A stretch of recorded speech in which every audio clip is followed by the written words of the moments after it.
চীনের কাছ থেকে যুদ্ধ বিমান কিনছে বাংলাদেশ। চুক্তির খসড়া প্রস্তুত। ব্রিফিংয়ে তথ্য উপদেষ্টা। হাসিনা ইস্যুতে ভারতের দায় এড়ানোর চেষ্টা দেখছেন তথ্যমন্ত্রী।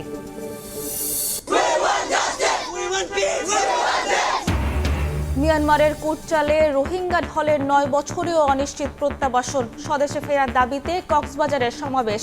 সংকট সমাধানে চীনকে পাশে পাওয়ার অপেক্ষায় বাংলাদেশ। ৫ সেপ্টেম্বর শাপলা চত্বর থেকে ৬ দাবিতে ১১ দলের লং মার্চের প্রস্তুতি। গণরায় প্রতিষ্ঠায় সংগ্রামের ঘোষণা। নতুন করে ফ্যাসিবাদের উত্থান হতে না দেওয়ার হুঁশিয়ারি। ওষুধের মূল্য নির্ধারণী নীতিমালা বাতিল করায় দাম নিয়ে নৈরাজ্যের শঙ্কা। ২৯৭টি অত্যাবশ্যকীয় ওষুধ এখন তালিকাবিহীন। বাড়তি খরচের দুশ্চিন্তায় রোগীরা।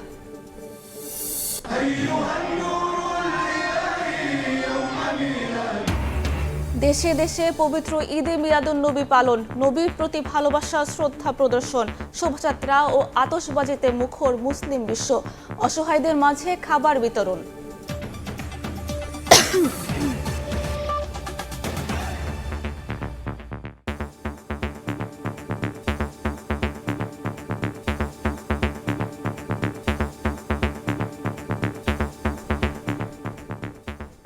ভোরের সময়ের সঙ্গে আছি আমি সাবরিনা মজুমদার। ঢাকা দিল্লি সম্পর্কে টানাপোড়েনের মধ্যেই চীনের কাছ থেকে যুদ্ধ বিমান কিনছে বাংলাদেশ। এরই চুক্তির খসড়া প্রস্তুত হয়েছে বলে জানিয়েছেন তথ্য উপদেষ্টা ডাক্তার জাহিদুর রহমান। এদিকে হাসিনা ইস্যুতে ভারত সরকারের আদালতে ভরসার পেছনে রাজনৈতিক দায় এড়ানোর চেষ্টা দেখছেন তথ্যমন্ত্রী আন্দালিব রহমান পার্থ। স্পর্শকাতর সময় পার করছে উল্লেখ করে সবার সহযোগিতা চান তিনি। সবশেষ ভারত পাকিস্তান যুদ্ধে আলোচনায় আসে দুই দেশের যুদ্ধ বিমান।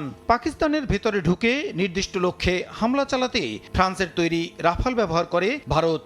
আর পাকিস্তান মোক্ষম জবাব দেয় চীনের তৈরি J-10C ফাইটার জেটে। বিদ্যুৎ জ্বালানি মন্ত্রণালয় যেখানে বিদ্যুৎ রাফালকে ভূপাতিত করা J-10 কিনতে যাচ্ছে বাংলাদেশ। প্রতিরক্ষা সক্ষমতা বাড়াতে কেনা হচ্ছে অ্যাটাক হেলিকপ্টারও। মঙ্গলবার সচিবালয়ে সাপ্তাহিক ব্রিফিংয়ে তথ্য ও সম্প্রচার উপদেষ্টা জানান এরই মধ্যে প্রস্তুত হয়েছে খসড়া চুক্তি।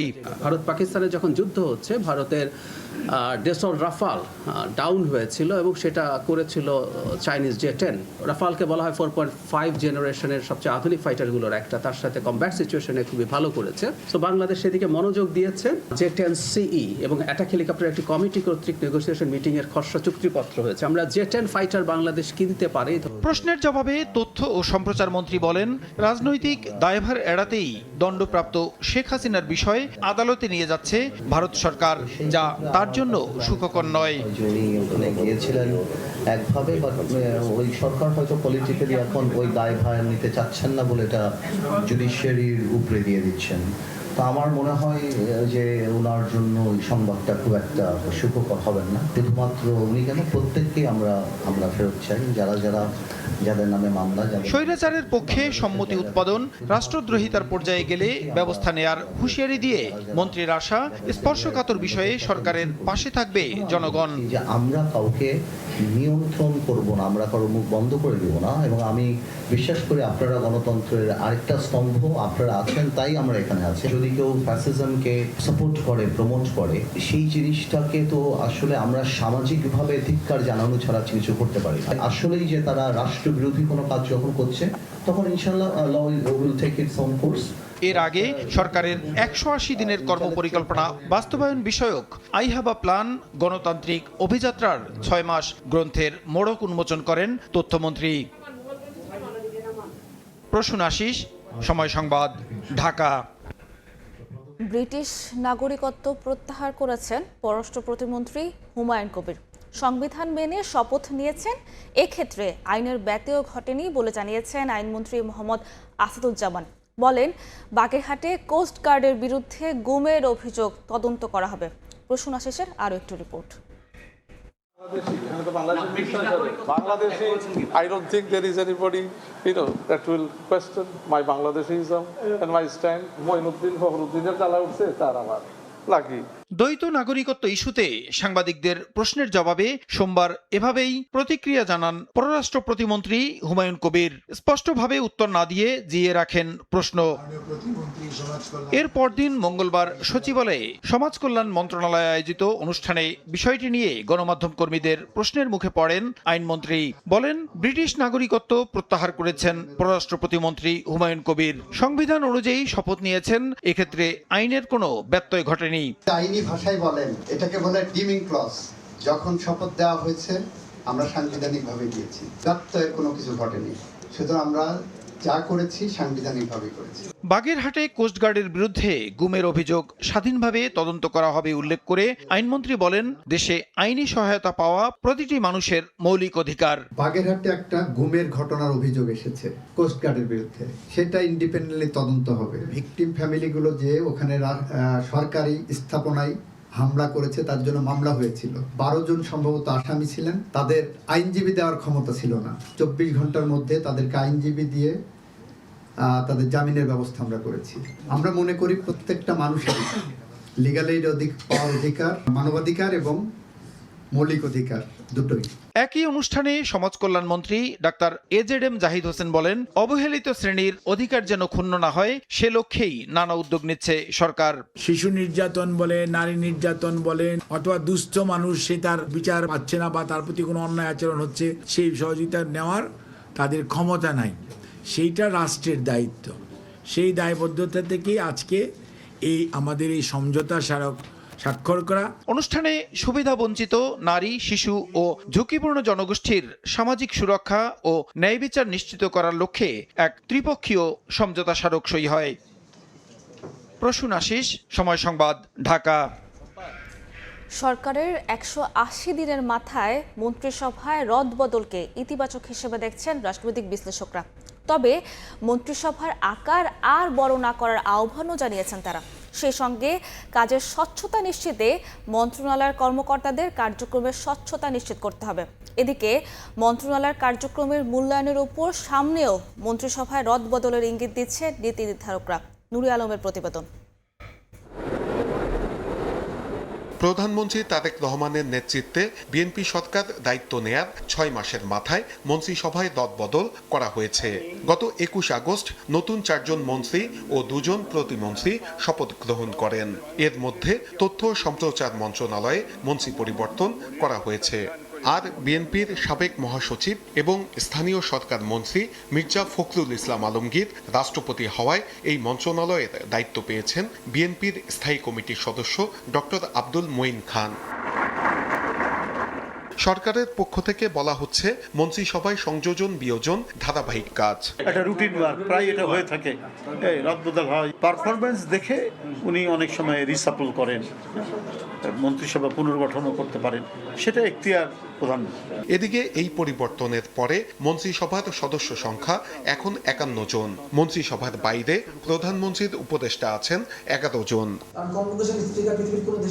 মন্ত্রিসভার এই পরিবর্তনকে সরকারের 6 মাসের কর্ম মূল্যায়ন হিসেবে দেখছেন রাজনৈতিক বিশ্লেষকরা। তারা বলছেন, নিয়মিতভাবে মন্ত্রণালয়গুলোর কার্যক্রমের মূল্যায়ন করতে হবে। মাননীয় প্রধানমন্ত্রী জনাব তারেক রহমান যে স্টাইলে গভর্নমেন্ট পরিচালনা করছেন তার মধ্যে কয়েকটা দিক খুব স্পষ্ট। একটা হলো জবাবদিহিতার মাত্রাটা অনেক হাই, তিনি জবাবদিহিতা নিশ্চিত করতে চান। তবে একটা জিনিস মনে রাখতে হবে, কাকে কোন মন্ত্রণালয়ে দিচ্ছেন, কেন দিচ্ছেন এবং কাকে কোন কী কারণে চেঞ্জ করছেন, এটার জন্য আসলে স্ট্যান্ডার্ড নির্ধারিত থাকে। সেই সঙ্গে মন্ত্রিসভার আকার নিয়েও সরকারকে ভাবতে হবে। স্বৈর শাসনের সময় সীমাহীন লুটপাটের কারণে অর্থনৈতিক অবস্থা ভালো না, তাই সরকারের কোষাগারের উপর যেন চাপ না পড়ে সেদিকে নজর রাখার আহ্বান বিশেষজ্ঞদের। যতদূর সম্ভব এটাকে সংখ্যাটা একটা সীমার মধ্যে রেখে মন্ত্রিপরিষদকে রাখাটাই উত্তম এই মুহূর্তে আর কি। কীভাবে তাদের পারফরমেন্সকে বাড়ানো যায় সেদিকে নজর দেওয়া যায়। এদিকে আরও কয়েকটি মন্ত্রণালয়ে কর্মকাণ্ডের মূল্যায়নের উপর মন্ত্রিসভায় রদবদল হওয়ার সম্ভাবনার কথা বলছেন নীতি নির্ধারকরা। সরকারের যেসব পরিকল্পনা রয়েছে সেগুলোর সফল বাস্তবায়ন করতে হলে মন্ত্রণালয়ের কর্মকর্তাদের কার্যক্রমের স্বচ্ছতা ও জবাবদিহিতা নিশ্চিত করতে হবে। সেই সঙ্গে যোগ্য ও মেধাবীদের গুরুত্বপূর্ণ জায়গায় পদায়ন করতে হবে বলছেন বিশেষজ্ঞরা। নূরে আলম, সময় সংবাদ, ঢাকা। মিয়ানমারের জাতিগত নিধনের মুখে 9 বছরেও হয়নি রোহিঙ্গা গণহত্যার বিচার ও প্রত্যাবাসন দাবিতে কক্সবাজারে মঙ্গলবার সমাবেশ করেছেন ভুক্তভোগীরা। নিরাপদ ও মর্যাদাপূর্ণ প্রত্যাবাসনের দাবি জানান রোহিঙ্গারা। দাবি পূরণে বিশ্ববাসী কার্যকর উদ্যোগ না নিলে এবার নিজেদের সিদ্ধান্তে স্বদেশে ফিরতে প্রস্তুত বলে জানান তারা। মোহাম্মদ ফরজের ক্যামেরায় বিস্তারিত জানাচ্ছেন সুজাউদ্দিন রুবেল। স্বদেশে ফিরতে চাই, ন্যায় বিচার নিশ্চিত করো স্লোগানে মুখর উখিয়া ও টেকনাফের 33টি রোহিঙ্গা আশ্রয় শিবির। সকাল থেকে দলে দলে ক্যাম্পের শেড থেকে বেরিয়ে রাস্তায় নামেন হাজারো রোহিঙ্গা। কর্মসূচিতে অংশ নেন শিশু থেকে শুরু করে তরুণ ও বয়স্করা। বৃষ্টি উপেক্ষা করে বিভিন্ন প্ল্যাকার্ড ও ব্যানার হাতে মিছিল নিয়ে উখিয়ার বর্ধিত ক্যাম্প 4-এর ফুটবল মাঠে জড়ো হন তারা। ব্যানারে ফুটে ওঠে 2017 সালের আগস্টে মিয়ানমারের জান্তা বাহিনীর হাতে রোহিঙ্গাদের উপর চালানো নির্যাতনের চিত্র।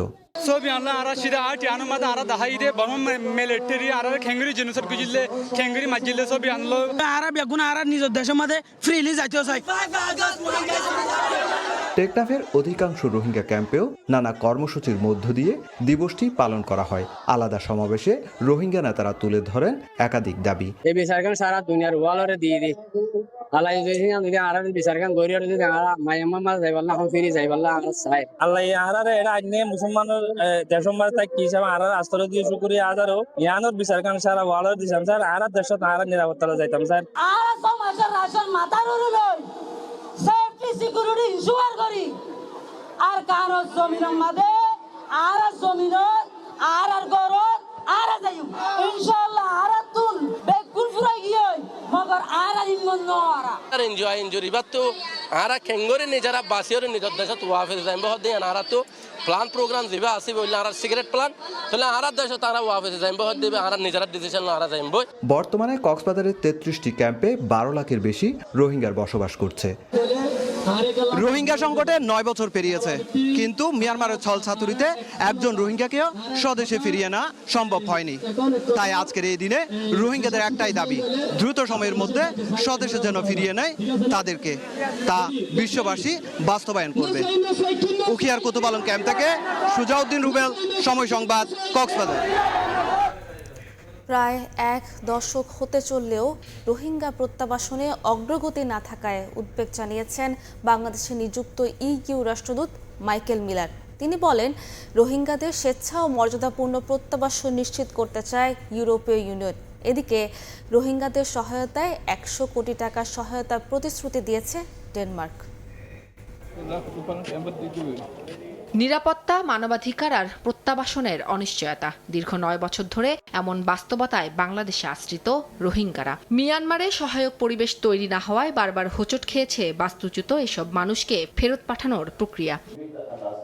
ঢাকা বিশ্ববিদ্যালয় centre for governance studies CGS এর আয়োজনে মিট দ্য অ্যাম্বাসেডর শীর্ষক অনুষ্ঠান। প্রধান অতিথি ছিলেন ইউরোপীয় ইউনিয়নের রাষ্ট্রদূত মাইকেল মিলার। গুরুত্ব পায় দীর্ঘদিনের এই মানবিক সংকট ও উত্তরণের প্রয়োজনীয়তা। প্রায় 1 দশক হতে চললেও রোহিঙ্গা প্রত্যাবাসনে দৃশ্যমান অগ্রগতি না হওয়ায় উদ্বেগ জানান Michael Miller. Sadly, the 9th anniversary of the Rohingya refugee crisis. I need to mention that we are a major humanitarian actor in Bangladesh. Since the beginning of the crisis in 2017, the EU has provided more than €500 million in support, and this year we have more than €50 million in assistance contracts ongoing for development purposes, for humanitarian needs, and also for accountability for the crimes committed against the Rohingya. ইউরোপে অবৈধ অভিবাসন ঠেকাতে বাংলাদেশ সরকারকেও সজাগ থাকার আহ্বান জানান EU রাষ্ট্রদূত। I want to underline that we are helping not only the refugees, we are also helping the host communities in crisis Bazaar. How important is it for us to do no harm? What we do in that region has to be for the benefit of the local population bearing the burden as well as the refugees. We do believe in doing no harm. এদিকে সচিবালয়ে LGRD মন্ত্রী এবং প্রতিমন্ত্রীর সঙ্গে বৈঠক করেছেন বাংলাদেশে নিযুক্ত ডেনমার্কের রাষ্ট্রদূত ক্রিশ্চিয়ান ব্রিক্স মোলার। রোহিঙ্গা জনগোষ্ঠীর সহায়তায় বাংলাদেশকে 100 কোটি টাকা সহায়তার প্রতিশ্রুতি দেন তিনি। পরে সাংবাদিকদের এই তথ্য জানান প্রতিমন্ত্রী মীর শাহে আলম। রোহিঙ্গা ক্যাম্পে তারা প্রায় 100 কোটি টাকার মতো আপনার সাহায্য করছে ওখানে ওয়াটার ট্রিটমেন্ট, ওয়াটার সাপ্লাই এবং বিভিন্ন বিষয় নিয়ে। এছাড়া রাজধানীতে সুপেয় পানি সরবরাহ নিশ্চিতে সায়েদাবাদ পানি শোধনাগার প্রকল্পে 4.5 কোটি টাকা ঋণ ও অনুদান দেওয়ার কথা জানিয়েছেন ডেনমার্কের রাষ্ট্রদূত। উম্মে হানি, সময় সংবাদ, ঢাকা। রোহিঙ্গা সংকট সমাধানে মিয়ানমারের সঙ্গে যোগাযোগ অব্যাহত রেখেছে বাংলাদেশ। সংকট সমাধানে চীনের প্রেসিডেন্ট সহযোগিতার প্রতিশ্রুতি দিয়েছেন বলে জানিয়েছেন পররাষ্ট্র প্রতিমন্ত্রী শামা ওবায়দ ইসলাম। বলেন, মিয়ানমারের সঙ্গে দর কষাকষিতে ঢাকার মর্যাদা আগের চেয়ে বেশি।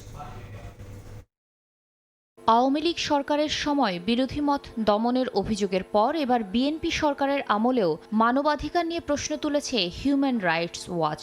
গত 23 আগস্ট এক বিবৃতিতে আওয়ামী লীগ সংশ্লিষ্ট রাজনৈতিক নেতাকর্মীদের দীর্ঘদিন বিনা বিচারে আটক রাখার অভিযোগ তুলে দ্রুত ব্যবস্থা নেওয়ার আহ্বান জানায় সংস্থাটি। মঙ্গলবার পররাষ্ট্র মন্ত্রণালয়ে এ নিয়ে গণমাধ্যম কর্মীদের প্রশ্নের জবাবে পররাষ্ট্র প্রতিমন্ত্রী শামা ওবায়দ ইসলাম বলেন, দলমত নির্বিশেষে সবার মানবাধিকার রক্ষা করাই সরকারের উদ্দেশ্য। বিরোধী দল হোক, আওয়ামী লীগ হোক, যেই দলই হোক, অন্যায়ভাবে প্রতিহিংসা, রাজনৈতিক প্রতিহিংসার কারণে কেউ যেন অন্যায়ভাবে জেলে না থাকে, আটক না থাকে, সেইটা অবশ্যই বর্তমান সরকার নিশ্চিত করবে। রোহিঙ্গা সংকট সমাধানে মিয়ানমারের সঙ্গে যোগাযোগ অব্যাহত রাখার কথা জানিয়ে প্রতিমন্ত্রী বলেন, চীনের প্রেসিডেন্ট রোহিঙ্গা সংকট সমাধানে সহযোগিতার প্রতিশ্রুতি দিয়েছেন। মিয়ানমার বর্তমান সরকারের সাথে অফিসিয়ালি আনঅফিসিয়ালি আমাদের যোগাযোগ ডায়ালগ কিন্তু চলছে। এটা খুবই সংবেদনশীল একটা ব্যাপার এবং এই সমস্যাটা আমাদের পলিটিক্যালি সমাধান করার প্রয়োজন। জাতিসংঘ সহ অন্যান্য যারা স্টেক হোল্ডার আছে তাদেরকে আরও বেশি আমরা যদি যুক্ত করতে পারি এবং এখন আমাদের একটা অ্যাডেড বেনিফিট বা একটা শক্তি হয়েছে যে এখন ইউএনজি প্রেসিডেন্ট আমাদের মাননীয় পররাষ্ট্রমন্ত্রী। ঢাকার মতে এবার পরিস্থিতি আগের চেয়ে ভিন্ন। জনগণের ভোটে নির্বাচিত সরকারের সঙ্গে মিয়ানমারের দর কষাকষিতে বাংলাদেশের মর্যাদা আগের চেয়ে বেশি বলেও জানান শামা ওবায়দ। জনগণের ভোটে নির্বাচিত একটি সরকার। শাতিলা শারমিন, সময় সংবাদ, ঢাকা। সশস্ত্র বাহিনীকে চতুর্মাত্রিক বাহিনী হিসেবে গড়ে তুলতে সরকার কাজ করছে বলে জানিয়েছেন রাষ্ট্রপতি মির্জা ফখরুল ইসলাম আলমগীর। তিনি বলেন, দায়িত্ব পালনকালে সশস্ত্র বাহিনীর সদস্যদের পেশাগত দক্ষতা বৃদ্ধির পাশাপাশি 3 বাহিনীর সার্বিক উন্নয়নে সর্বোচ্চ সহযোগিতা অব্যাহত থাকবে। মঙ্গলবার দুপুরে বঙ্গভবনে সেনাপ্রধান জেনারেল ওয়াকারুজ্জামান, নৌবাহিনী প্রধান অ্যাডমিরাল খন্দকার মিসবাউল আজিম এবং বিমান বাহিনী প্রধান air chief marshal Hasan Mahmud খানের সঙ্গে সাক্ষাতে একথা বলেন রাষ্ট্রপতি। সাক্ষাৎকালে বাহিনী প্রধানগণ স্ব বাহিনীর বিভিন্ন কার্যক্রম সম্পর্কে রাষ্ট্রপতিকে অবহিত করেন এবং দায়িত্ব পালনে সশস্ত্র বাহিনীর সর্বাধিনায়ক হিসেবে রাষ্ট্রপতির দিক নির্দেশনা ও সহযোগিতা কামনা করেন।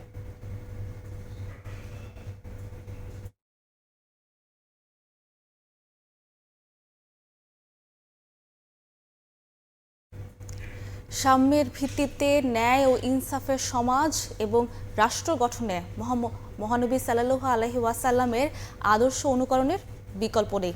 মঙ্গলবার সন্ধ্যায় বায়তুল মোকাররমে ঈদে মিলাদুন্নবী উপলক্ষে 15 দিন ব্যাপী অনুষ্ঠানে উদ্বোধন করে এই কথা বলেন রাষ্ট্রপতি মির্জা ফখরুল ইসলাম আলমগীর। গণতন্ত্র, সুশাসন, ন্যায় বিচার ও মৌলিক অধিকার রক্ষায় সবাইকে ঐক্যবদ্ধ হওয়ার আহ্বান জানান রাষ্ট্রপতি। 12ই রবিউল আওয়াল বিশ্বনবী হযরত মুহাম্মদ সাল্লাল্লাহু আলাইহি ওয়াসাল্লামের জন্মদিবস। 570 খ্রিস্টাব্দের এই দিনটি স্মরণে গোটা বিশ্বের মুসলিমরা পালন করেন ঈদে মিলাদুন্নবী। প্রতি বছরের মতো এবারও বাংলাদেশে পালিত হচ্ছে ঈদে মিলাদুন্নবী। এই উপলক্ষে 15 দিনব্যাপী নানা ধর্মীয় অনুষ্ঠানের আয়োজন করেছে ইসলামী ফাউন্ডেশন। মঙ্গলবার সন্ধ্যায় বায়তুল মোকাররমে সিরাতুন্নবী সাল্লাল্লাহু আলাইহি ওয়াসাল্লামের অনুষ্ঠানমালার উদ্বোধন করেন রাষ্ট্রপতি মির্জা ফখরুল ইসলাম আলমগীর। তিনি বলেন, মহানবীর দেখানো পথ মানবজাতির জন্য এখনো প্রাসঙ্গিক। মহানবী সাল্লাল্লাহু আলাইহি ওয়াসাল্লামের মাধ্যমে আল্লাহ তাআলা সার্বজনীন, চিরন্তন ও পূর্ণাঙ্গ জীবন বিধান, তার মাধ্যমে মানব জাতির শান্তি, ন্যায়, সাম্য, ভ্রাতৃত্ব ও মানবিকতার রূপম বিধান ও আদর্শ ইসলাম ধর্মকে পরিপূর্ণতা দান করে। ইসলামী সংস্কৃতির সঙ্গে আমাদের জাতীয় জীবনের সম্পর্ক অত্যন্ত গভীর। শহীদ রাষ্ট্রপতি জিয়া রহমান সেই অনুভূতির প্রতি সম্মান জানিয়ে সংবিধানের প্রস্তাবনায় বিসমিল্লাহির রহমানির রহিম সংযোজন করেন। বাংলাদেশ সাম্প্রদায়িক সম্প্রীতির দেশ উল্লেখ করে রাষ্ট্রপতি বলেন, বিভেদ বা হিংসা কোনো জাতিকে শক্তিশালী করে না।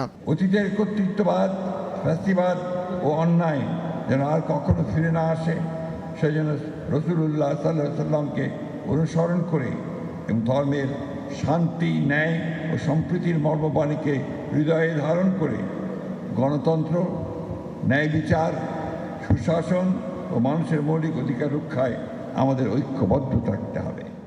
এবারের ঈদে মিলাদুন্নবী উপলক্ষে হামদনাথ কিরাত মাহফিল ছাড়াও ইসলামী বইমেলার আয়োজন করেছে ইসলামী ফাউন্ডেশন। খাতিকুর রহমান তমাল, সময় সংবাদ, ঢাকা।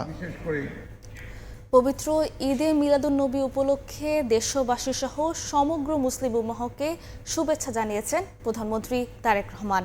মঙ্গলবার সন্ধ্যায় প্রধানমন্ত্রী ভেরিফাইড ফেসবুক পেজে পবিত্র মিলাদুন্নবী উপলক্ষে এক পোস্টে শুভেচ্ছা জানান তিনি। হযরত মুহাম্মদ সাল্লাল্লাহু আলাইহি ওয়াসাল্লামের সুমহান জীবনাদর্শ ও সুন্নাহ অনুসরণ করে ব্যক্তি ও সমাজ জীবনে সত্য, ন্যায়, সাম্য, ভ্রাতৃত্ব ও মানবিকতার চেতনাকে আরও সুদৃঢ় করার আহ্বান জানান প্রধানমন্ত্রী। বর্তমান বিশ্বে নানা সংকট ও চ্যালেঞ্জের মধ্য দিয়ে অতিক্রম করছে উল্লেখ করে প্রধানমন্ত্রী বলেন, এমন সময়ে মহানবী সাল্লাল্লাহু আলাইহি ওয়াসাল্লামের শান্তি, ন্যায়, সহমর্মিতা, ক্ষমা ও মানবিকতার শিক্ষা অত্যন্ত প্রাসঙ্গিক। আজ 12ই রবিউল আওয়াল, মানবতার মুক্তির দিশারি হযরত মুহাম্মদ সাল্লাল্লাহু আলাইহি ওয়াসাল্লামের জন্মদিবস। প্রিয় নবীর জীবন ও আদর্শ কোটি কোটি মানুষের জন্য পথ নির্দেশ। তার শিক্ষা অনুসরণ করে গড়ে উঠতে পারে শান্তিপূর্ণ, ন্যায়ভিত্তিক ও মানবিক সমাজ। শাহী আলমের রিপোর্ট।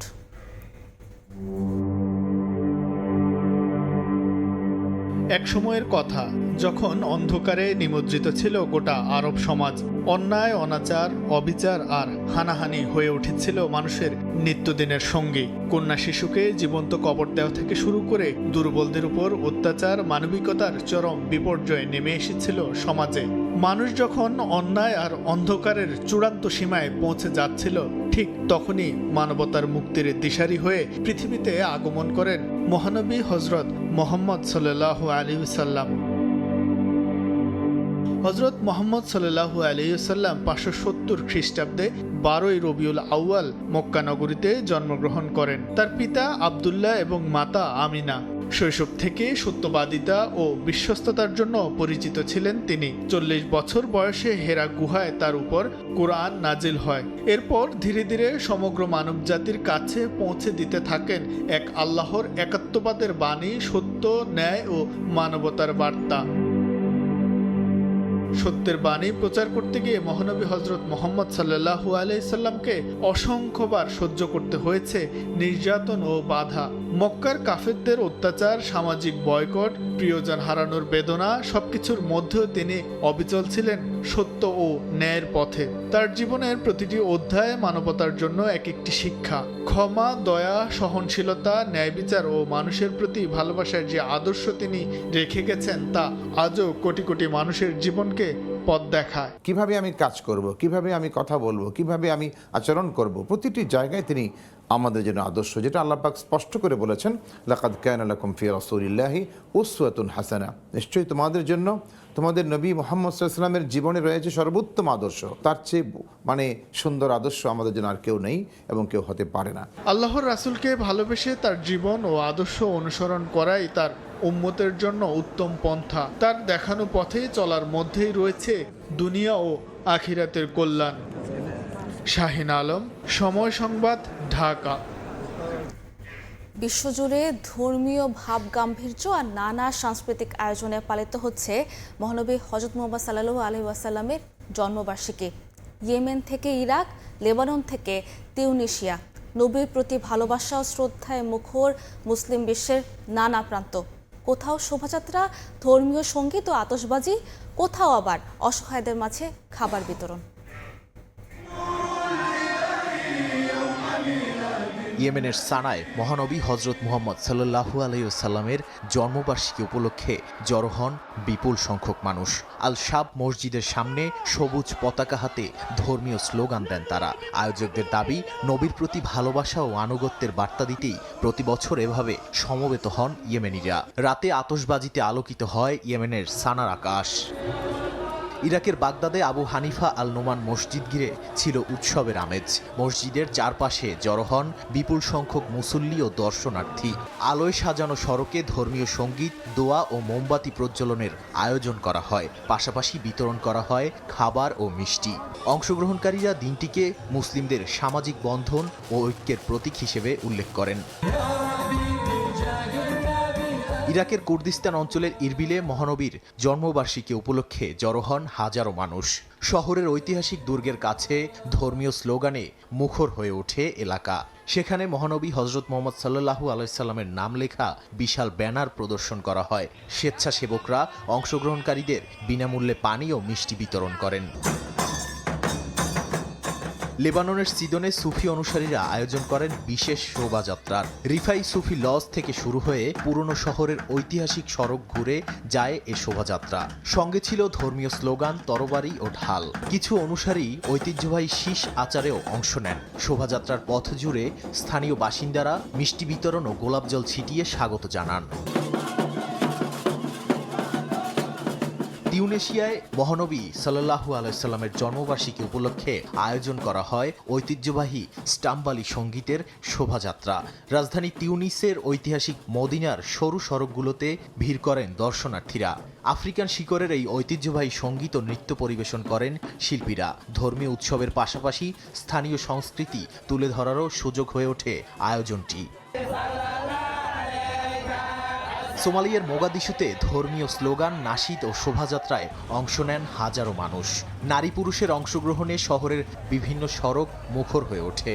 সবুজ ও সাদা পতাকা হাতে নবীর প্রতি ভালোবাসা প্রকাশ করেন মুসল্লিরা।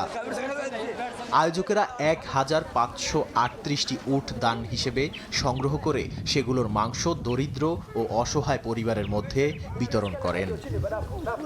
নাদিম মারজান, সময় সংবাদ। ভোরের সময় আরও থাকছে।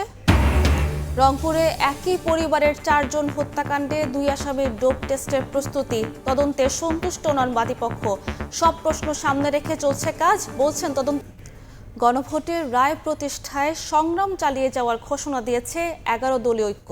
5 সেপ্টেম্বর শাপলা চত্বর থেকে চট্টগ্রাম অভিমুখে লং মার্চের প্রস্তুতি সভা শেষে নেতারা বলেন, জনস্বার্থ রক্ষায় প্রয়োজনের জোরদার করা হবে গণ আন্দোলন। বিএনপির পুরনো রাজনৈতিক সংস্কৃতি বহাল রেখেছে অভিযোগ করে জামায়াত আমির বলেন, দেশে আর কোনো ফ্যাসিবাদ জন্ম নিতে দেয়া হবে না। মঙ্গলবার সন্ধ্যায় প্রথমবারের মতো জাতীয় নাগরিক পার্টির কেন্দ্রীয় কার্যালয়ে জামায়াতে ইসলামের আমির ডাক্তার শফিকুর রহমান। এ সময় তাকে শাপলাকলির রেপ্লিকা, পাঞ্জাবি সহ নানা উপহার দিয়ে বরণ করেন এনসিপির আহ্বায়ক ও বিরোধী দলীয় চিফ হুইপ নাহিদ ইসলাম। বাস্তবায়নের জন্য সৌজন্য সাক্ষাৎ শেষে জামায়াত আমির বলেন, যে বৈষম্যের বিরুদ্ধে দেশে আন্দোলন গড়ে উঠেছিল সেই বৈষম্যই আরো পাকাপোক্ত করছে বর্তমান সরকার। আর কোনো ফ্যাসিবাদ জন্ম নিতে দেওয়া হবে না বলেও হুঁশিয়ারি দেন বিরোধী দলীয় নেতা। যে বৈষম্যের বিরুদ্ধে আমাদের যুব সমাজ এবং তাদের ডাকে সাড়া দিয়ে গোটা দেশবাসী একটা দানবীয় সরকারের বিরুদ্ধে ঝাঁপিয়ে পড়ল, সেই বৈষম্যটা আরো পাকাপোক্ত হচ্ছে বলে এখন আমাদের কাছে মনে হয়। বাংলাদেশে নতুন আর একটা ফ্যাসিবাদ আমরা কায়েম হতে দেব না ইনশাআল্লাহ। এ সময় বিরোধী দলীয় চিফ হুইপ নাহিদ ইসলাম বলেন, গণবিরোধী নানা নীতি গ্রহণ করতে চাচ্ছে সরকার। এতে বাধা দিতে সব রাজনৈতিক দল ও সামাজিক সংগঠনগুলোকে ঐক্যবদ্ধ হওয়ার আহ্বান জানান তিনি। তারা যে গণবিরোধী নীতিগুলো নিচ্ছে, আপনারা জানেন যে এই যে গোমের আইন তারা করছে, মানবাধিকার কমিশনের আইন তারা আগের আইনের থেকেও দুর্বল আইন করছে, অর্থাৎ ফ্যাসিবাদী ব্যবস্থাকে তারা টিকিয়ে রাখার চেষ্টা করছে সরকার। ফলে আমাদেরকে গণতান্ত্রিক শক্তিগুলোকে, বাংলাদেশের পক্ষের শক্তি, ইসলামের পক্ষের শক্তিগুলোকে আমাদেরকে ঐক্যবদ্ধ হতে হবে। এর আগে সকালে রাজধানীর মগবাজারে জামায়াতের কেন্দ্রীয় কার্যালয়ে সংবাদ সম্মেলন করে 11 দলীয় ঐক্য।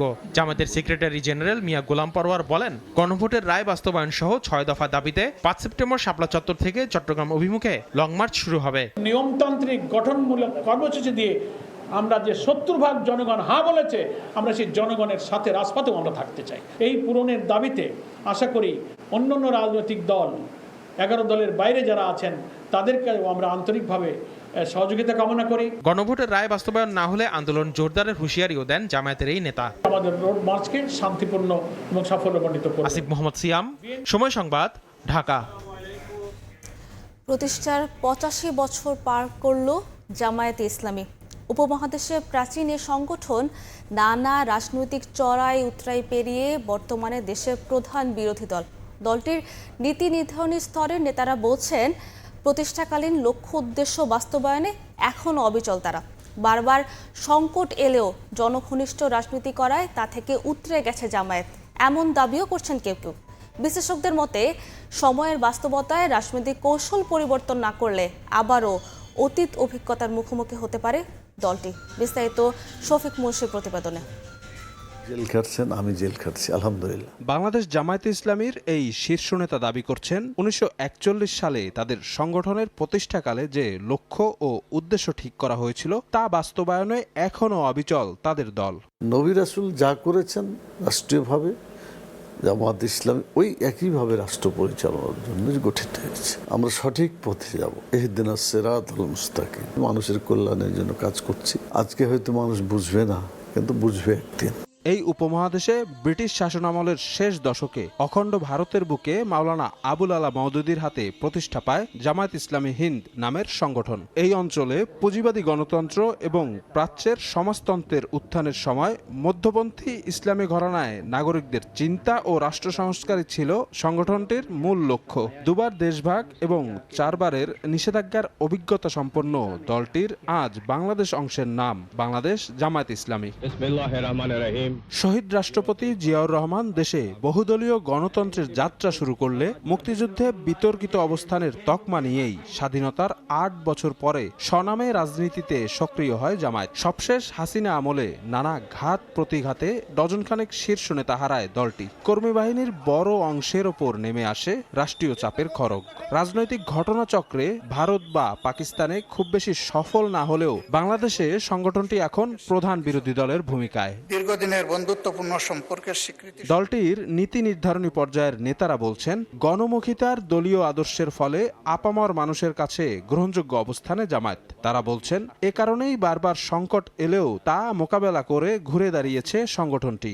যে সরকারই জামাত ইসলামীকে নিষিদ্ধ করেছে সেই সরকারই পতন হয়েছে। মূল কারণ হচ্ছে জামাতকে জনগণ ধারণ করে, জামাত জনগণের সাথে মিশে থাকে, জামাত জনগণের জন্যই রাজনীতি করে। জামাতকে যারা নিষিদ্ধ করে কিংবা জামাতকে যারা শেষ করতে চায়, কালের বিবর্তনে তারাই হারিয়ে যায় এবং ইতিহাস সেটাই সাক্ষী দিচ্ছে। তবে রাজনৈতিক বিশ্লেষকরা এই মুহূর্তে জামায়াতকে সফলভাবে দেখলেও সময়ের বাস্তবতায় দলটির নীতিগত অবস্থানে কিছু পরিবর্তনের পরামর্শ দিচ্ছেন। জামাতকে নিয়ে আগ্রহ বেড়েছে, এটা বিরাট অর্জন জামাতের। ভুলভ্রান্তি তো আছেই, রাজনীতিতে ভুলভ্রান্তি থাকবে, সবারই ভুলভ্রান্তি আছে। যেটা করতে হবে যে বাংলাদেশের জন্মের যে একটা ইতিহাস আছে, এই ইতিহাসের এটাকে স্বীকৃতি দিতেই হবে। ইসলামী রাজনীতির কল্যাণকর ডাইমেনশন আছে, এটাকে আরো সুন্দরভাবে মানুষের সামনে উপস্থাপন করতে হবে। শতবর্ষী হতে জামায়াতের বাকি আর মাত্র 1.5 দশক। এই সময়ের মধ্যে জনগণের কাছে আরো গ্রহণযোগ্য হওয়ার বিষয়ে আশাবাদী দলটির নেতারা। অহংকার করে অন্য দলকে যেন তুচ্ছ-তাচ্ছিল্য না করে। শফিক মুন্সি, সময় সংবাদ, ঢাকা। সম্প্রতি ওষুধের মূল্য নির্ধারণী নীতিমালা বাতিলের পর হযবরল দশা বিরাজ করছে দেশের ওষুধের বাজারে। ওই একই আদেশে বাতিল হয়ে যায় 297টি অত্যাবশ্যকীয় ওষুধের তালিকা। ফলে স্বয়ংক্রিয়ভাবে কার্যকর হয়েছে 3 দশক আগের মান্ধাতা আমলের ব্যবস্থাপনা।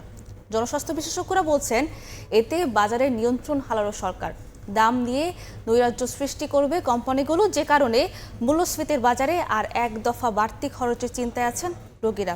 সোহেল কুরেশির ক্যামেরায় নাইম হাসানের রিপোর্ট। বাজারে ওই ঔষধগুলো অনেকেই মার্কেটে নাই, লস দিতে কেউ বানাবে না। দরিদ্র মানুষ তারা ঘটি মাটি বেচে উচ্ছেদ হয়ে যাচ্ছে। ষাটোর্ধ্ব রমিজউদ্দিন, উচ্চ রক্তচাপ, ডায়াবেটিস, হৃদরোগ সহ নানা জটিলতায় ভুগছেন তিনি। দীর্ঘদিন ধরে গড়ে প্রতি মাসে 4 থেকে 5,000 টাকার ওষুধ কিনে খেতে হয় রমিজউদ্দিনকে। ভালো নেই রমিজের স্ত্রী আসমাও। স্বামী স্ত্রী দুজনেরই জীবন আটকে গেছে হাসপাতাল আর ওষুধ চক্রে। এর মধ্যে অত্যাবশ্যকীয় ওষুধের মূল্য নির্ধারণী তালিকা বাতিলের খবরে চিন্তার ভাঁজ তাদের কপালে। আমাদের মধ্যবিত্ত লোক, আমরা খুব কষ্টে আছি। আমরা মানুষের কাছে না চাইতে পারি, জায়গা যেমন ব্যস্ত হইব, এটা ব্যস্ত হইব, ধার করতে হইব, কর্জ করতে হইব, ভিক্ষা করতে হইব, খাইয়া বাঁচতে হইব। আমাদের মতো মধ্যম ফ্যামিলিগুলা পয়সা থাকা অনেক কঠিন। একটি দেশে যেসব রোগবালাই বেশি হয় সেসব রোগের জন্য কার্যকরী ওষুধ তুলনামূলক কম দামে পাওয়া যায়। বাংলাদেশে এসব ওষুধ চিহ্নিত করে 1994 সালে 117টি অত্যাবশ্যকীয় ওষুধের তালিকা তৈরি করে সরকার। চলতি বছরের শুরুতে অন্তর্বর্তী সরকার সেটি বাড়িয়ে 297টিতে উন্নীত করে। তবে চলতি মাসে সেই তালিকা বাতিল করে বর্তমান সরকার। ফলে ঔষধের বাজার ফিরে গেছে 1994 সালের ব্যবস্থাপনায়। রাজধানীর শাহবাগ, মিটফোর্ড ও মগবাজারে অবস্থিত কয়েকটি ফার্মেসি ঘুরে দেখতে চাই আমরা। সরকারের মূল্য বেঁধে দেওয়া কতগুলো ওষুধ মিলছে এসব ফার্মেসিতে। মেটাকল মানে এটা কোনটা? এটা কি? এটাও নাই। হ্যাঁ, এমপিসিলিনটা নাই ভাই, এমপিসিলিনটা এখন পাবেন না। বেনজাইল পেনিসিলিন এটা নাই, এটা সমস্যা। তার মানে অর্ধেকের বেশি ওষুধ বর্তমানে বাজারেই নেই। কেন নেই এমন প্রশ্নে ঔষধ শিল্প সমিতির সাফ উত্তর, লোকসান দিয়ে কোনো ওষুধ তৈরি করবে না কোম্পানিগুলো। কিছু ওষুধ বাজারে মিললেও সেগুলো বাইরের দেশ থেকে অবৈধভাবে প্রবেশ করছে। ভোক্তারাও বেশি দামেই কিনে খাচ্ছেন। সরকার একটা এসেনশিয়াল ড্রাগের লিস্ট করবে, সেটা সে অ্যাভেলেবেল করবে, এটা সরকারের কাজ। এখানে আমাদের সাথে কোনো ইস্যু নাই। আমাদের ইস্যু হলো আমরা বানাবো, যদি আমার প্রফিটেবিলিটি না থাকে আমি তো বানাবো না। ওষুধের দাম নির্ধারণ সরাসরি কোম্পানির হাতে চলে যাওয়ায় খোলা বাজারে চলছে নৈরাজ্য। একই জেনেরিকের ওষুধ কোনো কোম্পানি বিক্রি করছে 20 টাকায়, আবার ওই একই কার্যকারিতার ওষুধ কেউ বিক্রি করছেন 60 টাকায়। টার্মিনাফিন একই জিনিস, এইটার দাম হলো 20 টাকা পার পিস। আর একটা কোম্পানি আছে এটার দাম হলো 50 টাকা পার পিস। আর একটা কোম্পানি আছে টার্মিনাফিন 250, এটা 60 টাকা পার পিস। 20 টাকাটা যে কাজ করে ওই 60 টাকা দাও একই কাজ করে। বিক্রেতারা বলছেন মূল্য তালিকা বেঁধে দেওয়া থাকলে সব কোম্পানিকেই একই দামে ওষুধ বিক্রি করতে হতো, দাম নিয়ে এই নৈরাজ্য হতো না। অন্যদিকে ভবিষ্যতে চড়া মূল্যে ওষুধ কিনে খেতে হবে এই শঙ্কা ক্রেতাদের। ওষুধ কোম্পানিগুলো লাগাম ছেড়ে দাম বাড়াবে তাদের ইচ্ছা মতো, খুব কষ্ট হবে এই দাম বহন করা। নিয়ন্ত্রণ গভর্নমেন্টের হাতেই থাকা উচিত, তার কারণ হচ্ছে যাতে সাধারণ মানুষ ক্ষতিগ্রস্ত না হয়। তবে ঔষধ প্রশাসন বলছে সব দিক বিবেচনায় রেখে অত্যাবশ্যকীয় ওষুধের নতুন তালিকা তৈরির কাজ চলছে। হুট করে দাম বাড়বে না বলেও আশ্বস্ত করেন পরিচালক। সরকারি উদ্যোগ পর্যায় থেকে একদম ভাবা হচ্ছে, এমন একটা লিস্ট আসবে, আশা করি যে লিস্টে বেশিরভাগ মানুষ উপকারের মধ্যে পড়বে এবং ইন্ডাস্ট্রিও সেটা সাপোর্ট করবে। অতি আবশ্যকীয় ওষুধগুলো, যদিও বিশেষজ্ঞরা বলছেন বাজারের উপর ওষুধ প্রশাসনের কোনো নিয়ন্ত্রণ নেই। এই তালিকাটা একেবারে স্ট্রেট ফরওয়ার্ড বাদ দেওয়া কোনো মতে উচিত হয়নি। কিভাবে এটা বাদ হয়ে গেল রাতারাতি? তো আমার ধারণা এরকম, ওষুধ কোম্পানিগুলোর যে অ্যাসোসিয়েশন আছে তারা সরকারকে এসে একটা চাপ দিয়েছে এবং সরকার আর কোনো কিছু চিন্তা না করে, আর কোনো কিছু না দেখে স্ট্রেট বাদ দিয়ে দিয়েছে। তাহলে এখন তো আপনি খোলা বাজার হয়ে গেল। আপনি যদি খোলা বাজারে এইভাবে অত্যাবশ্যকীয় ঔষধের তালিকা ছেড়ে দেন, প্রচণ্ড মূল্যবৃদ্ধি হবে। এখানে প্রতিযোগিতার বদলে এখানে সিন্ডিকেট করে দাম বাড়ানো হয়। নিজস্ব ব্যবস্থাপনায় অত্যাবশ্যকীয় ওষুধ তৈরি করে জনগণের প্রাপ্যতা ও চাহিদা নিশ্চিতে সরকারের প্রতি আহ্বান জানিয়েছেন বিশেষজ্ঞরা। একজন রোগীর কাছে ওষুধ মানে জীবন বাঁচানোর লড়াই। দীর্ঘমেয়াদী চিকিৎসা ব্যয় চালাতে যেয়ে সর্বশান্ত বহু পরিবার। এমন অবস্থায় ওষুধের প্রাপ্যতা ও দাম নিয়ে যদি চলে নৈরাজ্য, তার মাসুল গুনতে হয় সাধারণ মানুষকেই। রোগীর স্বার্থ রক্ষায় ওষুধের বাজার কতটা নিয়ন্ত্রণ করতে পারছে রাষ্ট্র, সেই প্রশ্ন রেখেই শেষ করতে চাই। নাঈম হাসান, সময় সংবাদ, ঢাকা। প্রতারণার মামলায় সাবেক রাষ্ট্রপতি হুসেইন মোহাম্মদ এরশাদের সাবেক স্ত্রী বিদিশা সিদ্দিককে গ্রেফতার করেছে পুলিশ। মঙ্গলবার রাত 8:30টার দিকে রাজধানীর গুলশানের একটি রেস্টুরেন্ট থেকে গ্রেফতার করা হয় বলে জানান ঢাকা মেট্রোপলিটন পুলিশের গুলশান বিভাগের উপ পুলিশ কমিশনার। জানান 55 বছর বয়সী বিদিশা সিদ্দিক একটি প্রতারণার মামলায় ওয়ারেন্টভুক্ত আসামি ছিলেন। এই মামলায় তার 2 বছরের সাজা হয়েছিল।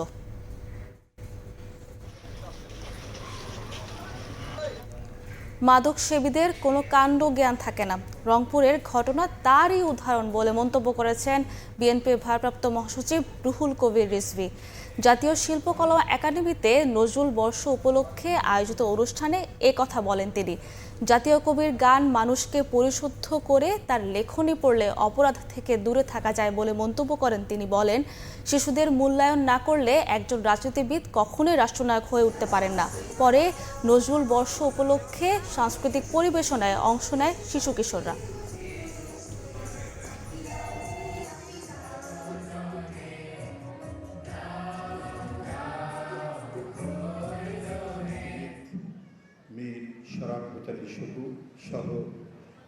অনেকে একজন স্কুল শিক্ষক, সরকারি স্কুলের শিক্ষক রংপুরে তার পরিবারের 4 জন সদস্যকে এক মাদকসেবী হত্যা করল।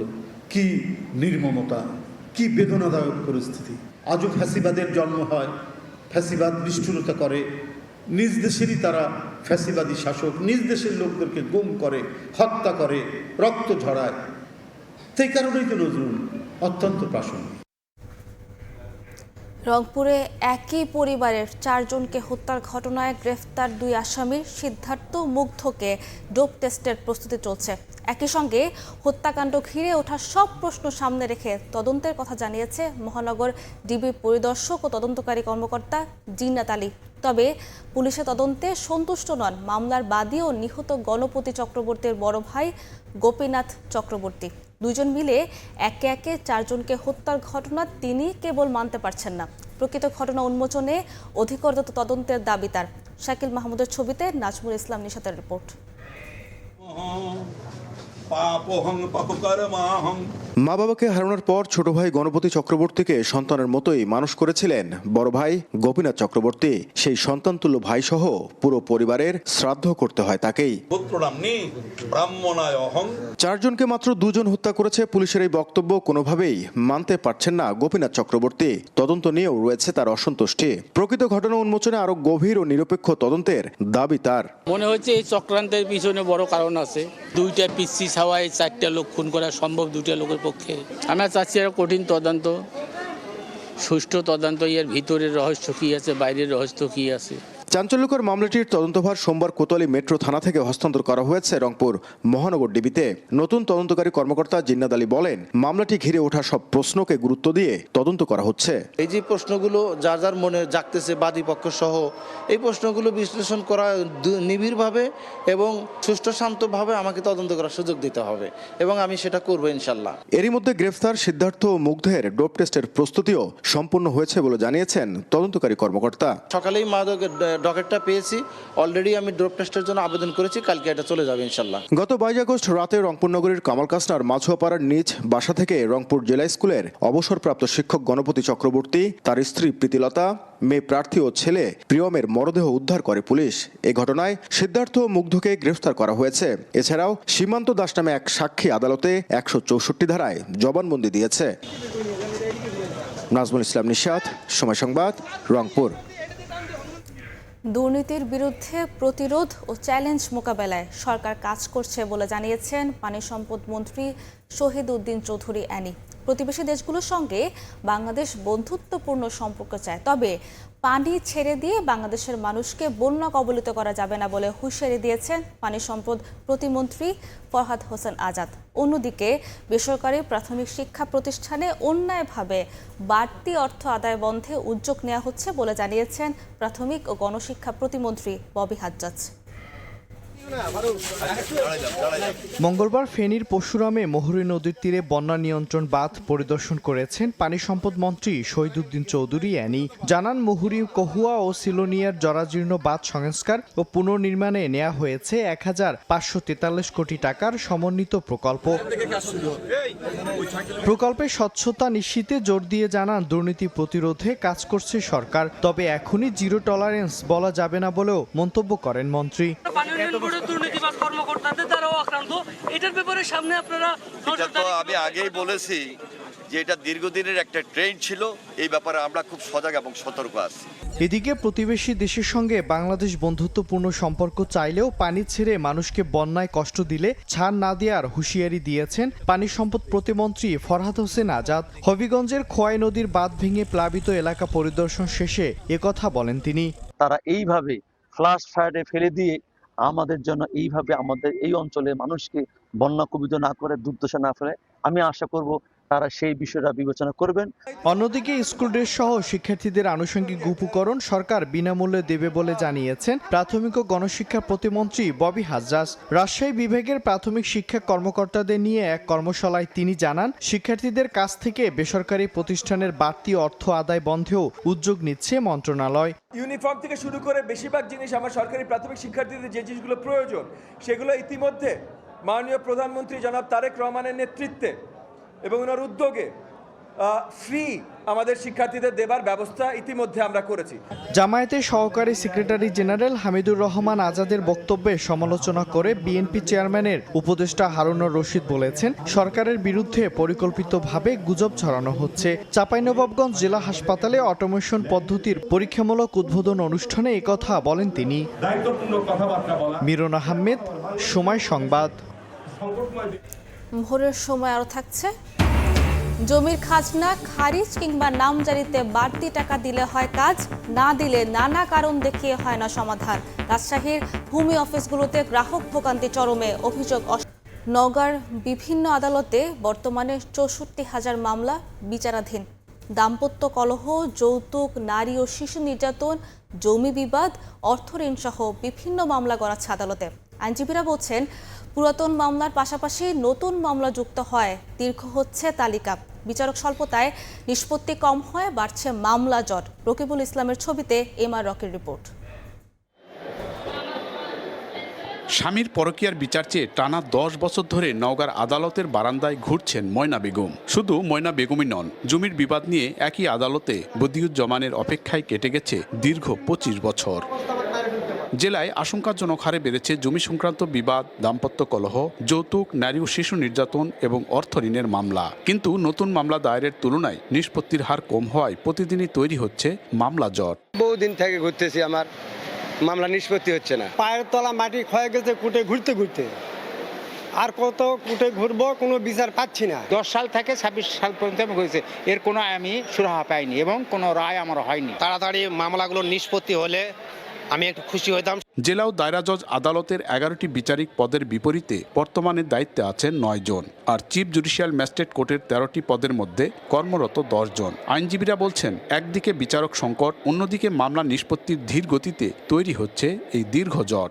একজন বিচারককে 2-3টা কোর্টের দায়িত্ব পালন করতে হয়, এতেও মামলার দীর্ঘসূত্রিতা বাড়ে। যে আদালতগুলো আছে ফাঁকা আছে বিচারক, দ্রুতই সে আদালতগুলোতে বিচারকের পদায়ন করা দরকার। দ্রুত মামলা নিষ্পত্তির মাধ্যমে বিচার প্রার্থীদের ভোগান্তি কমাতে আলাদা চিফ জুডিশিয়াল ম্যাজিস্ট্রেট আদালত ভবন নির্মাণের প্রকল্প নেওয়া হলেও গত 5 বছরেও তা আলোর মুখ দেখেনি। এ অবস্থায় অবকাঠামোগত উন্নয়ন ও শূন্য বিচারিক পদগুলো দ্রুত পূরণের দাবি জেলা বার অ্যাসোসিয়েশনের। এখানে জুডিশিয়াল বিল্ডিং দরকার, এখানে বিচারক দরকার, আইনজীবীদের বসার একটা জায়গা দরকার। 15 বছর 20 বছর আগেকার মামলাগুলো আছে, সেই মামলাগুলো আমরা এই সাক্ষীদের নিয়ে আসে সেগুলো তাড়াতাড়ি নিষ্পত্তি করার আমরা চেষ্টা করি। নওগাঁয় জেলা ও দায়রা জজ আদালত, 2টি নারী ও শিশু নির্যাতন দমন ট্রাইব্যুনাল এবং 13টি চিফ জুডিশিয়াল ম্যাজিস্ট্রেট কোর্ট বিচারিক কাজ পরিচালনা করছে। 11 উপজেলা নিয়ে গঠিত নওগাঁর আদালতে প্রতিনিয়তই বাড়ছে বিভিন্ন মামলার সংখ্যা।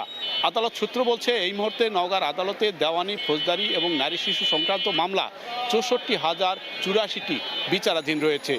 নওগাঁর আদালত চত্বর থেকে এমআর রকি, সময় সংবাদ। মাদারীপুরে পুকুরের পানিতে পড়ে 5 বছর বয়সী যমজ 2 বোনের মর্মান্তিক মৃত্যু হয়েছে। পুলিশ জানায়, মঙ্গলবার দুপুরে রাজৈর মোল্লাকান্দি গ্রামে বাড়ির পাশের পুকুর পাড়ে খেলছিল তাবাসসুম ও তাহারিয়া। খেলতে গিয়ে 2 জন পুকুরে ডুবে যায়। বাড়ির লোকজন খোঁজাখুঁজি করে 2 বোনকে উদ্ধার করে উপজেলা স্বাস্থ্য কমপ্লেক্সে নিয়ে গেলে মৃত ঘোষণা করেন চিকিৎসক। যমজ বোনের মৃত্যুতে এলাকায় নেমে এসেছে শোকের ছায়া।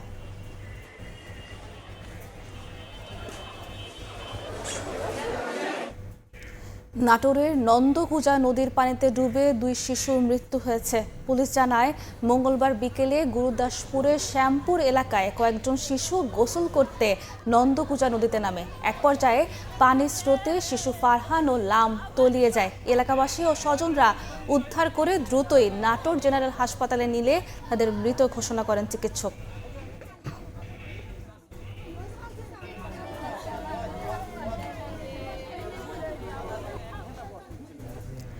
কক্সবাজারে নিজস্বভাবে তৈরি নৌকা ডুবে নিউজিল্যান্ডের এক কিশোর নিখোঁজ হয়েছে। পুলিশ জানায়, মঙ্গলবার সকাল 9:30টার দিকে নিউজিল্যান্ডের 4 নাগরিক নিজস্বভাবে তৈরি নৌকায় করে সদরের নাজিরার টেক মোহনা এলাকায় ভ্রমণ করেছিলেন। দুর্ঘটনাবশত তাদের নৌকাটি ডুবে যায়। বিষয়টি দেখতে পেয়ে স্থানীয় জেলেরা দ্রুতই ঘটনাস্থলে গিয়ে জন এডওয়ার্ড, বেলা ও রালোফকে জীবিত উদ্ধার করেন। তবে এক কিশোর নিখোঁজ রয়েছে।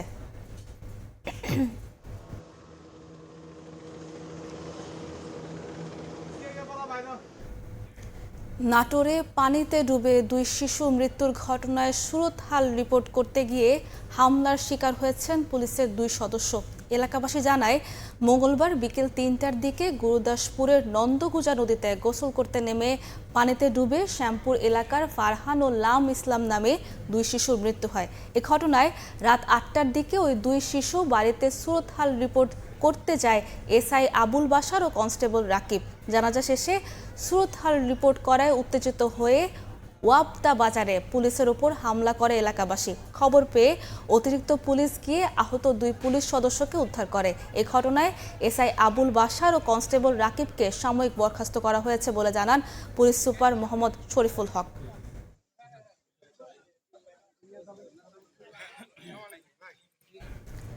ফরিদপুরে আকিকা অনুষ্ঠানের মিষ্টি খেয়ে 8 জন শিশু অসুস্থ হয়েছেন। স্বজনরা জানান, মঙ্গলবার বিকেলে সদর উপজেলার খলিল মণ্ডল হাটের মোল্লা হোটেল অ্যান্ড মিষ্টান্ন ভাণ্ডার থেকে আকিকা অনুষ্ঠানের জন্য মিষ্টি আনা হয়। এ সময় মিষ্টি খাওয়ার কিছু সময় পর থেকেই শিশুদের পেট ব্যথা ও বমি শুরু হয়। তাদের ফরিদপুর মেডিকেল কলেজ হাসপাতালে ভর্তি করা হয়। এদিকে দোষীদের বিরুদ্ধে কঠোর আইনি ব্যবস্থার আশ্বাস দিয়েছেন ইউপি চেয়ারম্যান।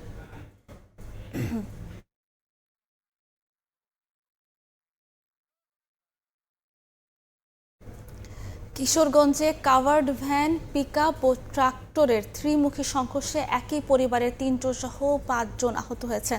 পুলিশ জানায়, ঢাকা থেকে কিশোরগঞ্জের দিকে যাচ্ছিল একটি কাভার্ড ভ্যান। পথে গতকাল পাকুন্দিয়ার কোদালিয়া এলাকায় পৌঁছলে বিপরীত দিক থেকে আসা ট্রাক্টরকে সাইড দিতে গিয়ে কাভার্ড ভ্যানটি হঠাৎ থেমে যায়। এ সময় পিকআপ ভ্যান নিয়ন্ত্রণ হারিয়ে কাভার্ড ভ্যানের পেছনে ধাক্কা দেয়। এতে গুরুতর আহত হয় পিকআপের সামনে থাকা 5 জন। পরে আহতদের উদ্ধার করে শহীদ সৈয়দ নজরুল ইসলাম মেডিকেল কলেজ হাসপাতালে ভর্তি করা হয়।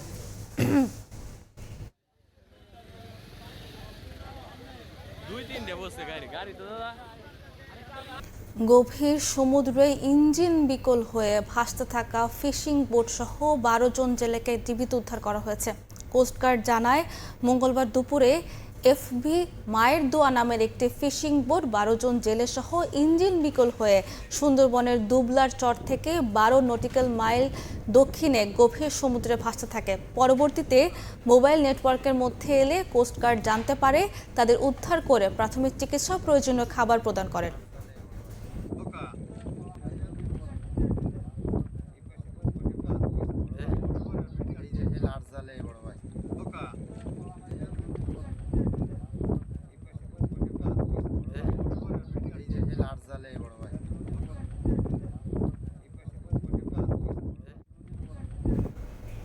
ভোরের সময় এই ছিল আমার কাছে। পরবর্তী সংবাদগুলো জানাতে যুক্ত হবেন মনির হোসাইন।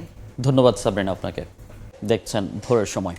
রোহিঙ্গা গণহত্যার স্মরণ ও নিরাপদ প্রত্যাবাসনের দাবিতে চট্টগ্রামে মানববন্ধন করা হয়েছে। স্ট্যান্ড ফর রোহিঙ্গা কর্মসূচির আওতায় মঙ্গলবার বিকেলে চট্টগ্রাম প্রেস ক্লাবে কর্মসূচি পালন করা হয়। এ সময় বক্তারা বলেন, 2017 সালে মিয়ানমার থেকে রোহিঙ্গাদের গণহারে বাস্তুচ্যুত করা হয়েছে। 9 বছর পরেও এখনও 12 লাখ রোহিঙ্গা শরণার্থী রয়ে গেছে। রোহিঙ্গাদের মিয়ানমারে নিজ বাড়িতে নিরাপদে ও মর্যাদার সঙ্গে ফেরত পাঠানোর পরিবেশ তৈরির আহ্বান জানান বক্তারা।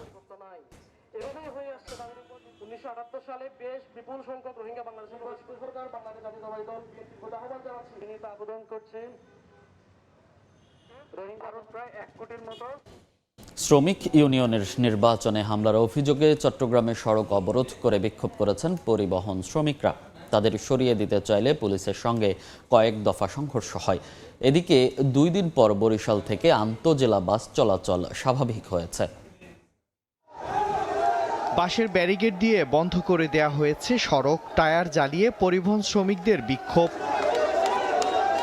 মঙ্গলবার চট্টগ্রামের হালি শহরে আন্তঃজেলা সড়ক পরিবহন শ্রমিক ইউনিয়নের নির্বাচন হয়। এ সময় ভোটে অনিয়মের অভিযোগ তুলে সংঘর্ষে জড়ায় শ্রমিকদের দুপক্ষ। পরিস্থিতি নিয়ন্ত্রণে পুলিশ লাঠিচার্জ ও কাঁদানে গ্যাস ছুড়লে বেশ কয়েকজন হতাহত হন। প্রতিবাদে বিকালে নগরীর কদমতলী অলঙ্কার সহ কয়েকটি এলাকায় টায়ার জ্বালিয়ে সড়ক অবরোধ করে বিক্ষোভ করে শ্রমিকরা। বন্ধ হয়ে যায় যান চলাচল। আমরা শ্রমিক ঐক্যজোট, আমরা চাই আমরা আমাদের শ্রমিকের ন্যায্য বিচার, সুষ্ঠু বিচার না হওয়া পর্যন্ত আমাদের কোনো শ্রমিক গাড়ি চালাবে না। শ্রমিকদের দুপক্ষের অভিযোগ তদন্ত করে ব্যবস্থা নেওয়ার আশ্বাস পুলিশের। ওনাদের যদি কোনো অভিযোগ থাকে আমাদের কর্তৃপক্ষ আছে, ওনারা ব্যবস্থা নিতে পারে। ওনারা অভিযোগ করলে আমি আশা করি যে এটা অ্যাজ পার ল বা বিধি মোতাবেক ব্যবস্থা নেওয়া হবে। এদিকে বিভাগীয় প্রশাসকের আশ্বাসে 2 দিন পর বরিশাল থেকে আন্তঃজেলা বাস চলাচল স্বাভাবিক হয়েছে। এর আগে বাস চালক ও হেলপারকে মারধরের প্রতিবাদে সোমবার নগরীর নথুল্লাবাদ টার্মিনালে সড়ক অবরোধ করে দেয়। পরে বাস ও মাহেন্দ্র মালিক সমিতি বিষয়টি সমাধান করে। মঙ্গলবার সকালে রহমতপুর এলাকায় আবারও মাহেন্দ্রা শ্রমিকরা একটি বাসের হেলপার ও চালককে মারধর করে। এতে ফের বাস চলাচল বন্ধ ঘোষণা করেন শ্রমিকরা। গাড়ি যাইতেছে নিয়মিত, আলফা সব বন্ধ রাখছে। বন্ধ রাখার পর আমরা যারা আইছি আলফালারা সব জড়ো হইয়া আমাকে লোকাল গাড়ি দোনো মাথায় আটকাইয়া হেরা মারছে। হাইওয়েতে কোনো 3 হুইলার চলতে পারবে না, তাহলে প্রশাসনের নাগে ডগার বাড়ি থেকে এরা প্রতিনিয়ত চলতে আছে। বিকেলে বিভাগীয় কমিশনার দুপক্ষের সঙ্গে বৈঠক করে দোষীদের বিরুদ্ধে ব্যবস্থা নেওয়ার আশ্বাস দিলে যান চলাচল স্বাভাবিক হয়। ভুল বোঝাবুঝির অবসান ঘটে যাত্রীরা নির্বিঘ্নে এখান থেকে যাতায়াত করবে এবং একটা সুন্দর পরিবেশ পরিস্থিতি যাতে বিরাজমান থাকে সেটা আমরা প্রসেস চালাচ্ছি। তবে 2 দফা মারধরের ঘটনায় এখনো কোনো মামলা হয়নি। মিরন আহমেদ, সময় সংবাদ। রাজশাহীর ভূমি অফিসগুলোতে দালালের দৌরাত্ম্য বেড়ে যাওয়ায় ভোগান্তিতে সেবা প্রত্যাশীরা। তাদের অভিযোগ, বাড়তি টাকা না দিলে কোনো কাজ হয় না, উল্টো ঘোরানো হয় মাসের পর মাস। ভূমি অফিসগুলোতে দেখা গেছে ভাড়া করা লোক অফিসের ভেতরেই চেয়ার টেবিল নিয়ে গোপনীয় শাখায় কাজ করছেন টাকার বিনিময়ে। আবার সেই টাকার ভাগ পাচ্ছেন ভূমি অফিসেরই সবাই। হাবিবুর রহমান পাপ্পুর তোলা ছবিতে সাইফুর রহমান রকির রিপোর্ট। মোহনপুর উপজেলার মৌগাছি ভূমি অফিসের যে চিত্র সেটি ভয়াবহ। এখানে নানা অনিয়ম ও দুর্নীতিতে ভরে গেছে। এখানে এসে আমরা একজনের দেখা পেলাম যিনি এই অফিসের কোনো কর্মকর্তা বা কর্মচারী নন, তবে এখানে এভাবেই কিন্তু চেয়ার টেবিল পেতে তিনি ডাটা এন্ট্রির কাজ করছেন। রাজশাহীর মোহনপুর উপজেলার মৌগাছি ইউনিয়ন ভূমি অফিসের ভেতরে গোপনীয় শাখায় চেয়ার টেবিলে বসে কম্পিউটারে কাজ করছেন হানিফ নামের এক যুবক, যিনি এই অফিসের কোনো কর্মকর্তা বা কর্মচারী নয়। এ বিষয়ে জানতে চাইলে হানিফ হোল্ডিংয়ের কাজ করার কথা স্বীকার করেন। তবে মৌগাছি অফিসের ভূমি উপসহকারী কর্মকর্তা বিজন কুমার জানান, এসিল্যান্ডের অনুমতি নিয়েই তাকে বসানো হয়েছে। এসিল্যান্ডের বক্তব্যে ভাড়া করা লোক দিয়ে ভূমি অফিসে কাজ করার অনুমতি দেওয়ার বিষয়টি উঠে এসেছে। মূল কাজটা কি করে? এটাই মানে হোল্ডিং এর? হ্যাঁ, হোল্ডিং এটাই। কত টাকা করে দেয় আপনাকে? না, কোনো আমাদের বললাম তো, আমাদের কোনো নির্দিষ্ট ইয়ে নাই। এটা কি দৈনিক দেয় না মাসিক না সাপ্তাহিক? নাই, কাজের উপর ভিত্তি করে টাকা দেয়। এই গোপন শাখায় হচ্ছে আপনি বাইরের একজন মানুষকে দিয়ে কাজ করাচ্ছেন, এটা আপনার কাছে কি মনে হচ্ছে? এটা আসলে ঠিক আছে? ঠিক নাই, কিন্তু তারপরে করাতে হচ্ছে যে অফিস তো টোটালি অফ হয়ে যাবে, মানে একদমই মানুষ সেবাই পাবে না। সাময়িকভাবে ওনার কাজে সহযোগিতার জন্য, টাইপিং বা এগুলোর কাজের জন্য উনি হয়তো একজনের সহযোগিতা নিচ্ছেন। এদিকে তানোর ভূমি অফিসে গ্রাহকদের কাছ থেকে নেওয়া ঘুষের টাকা কর্মকর্তা ও অফিস সহকারী মিলে জমা করছেন একটি কৌটার ভেতর। তবে অনিয়মের অভিযোগ অস্বীকার করেন ভূমি কর্মকর্তারা। ও বসবে কেন? আমি তো বললাম যে ওনাকে ডেকে, আমার যখন কোনো প্রবলেম হয়, আমার টেকনিক্যাল কোনো প্রবলেম হলে তখন ওনাকে ডেকে নিয়ে এসে, উনি জাস্ট টেকনিশিয়ান। রাজশাহীর বেশিরভাগ উপজেলায় জমির খাজনা খারিজ কিংবা নামজারি করতে আসা গ্রাহকদের ভোগান্তির শেষ নেই। ভূমি অফিসগুলোর ভেতরে ও বাইরে সক্রিয় দালাল চক্র। অভিযোগ রয়েছে, সরকার নির্ধারিত ফিরছে, অতিরিক্ত টাকা দিলে কাজ হয় দ্রুত, আর টাকা না দিলে ঘুরানো হয় মাসের পর মাস।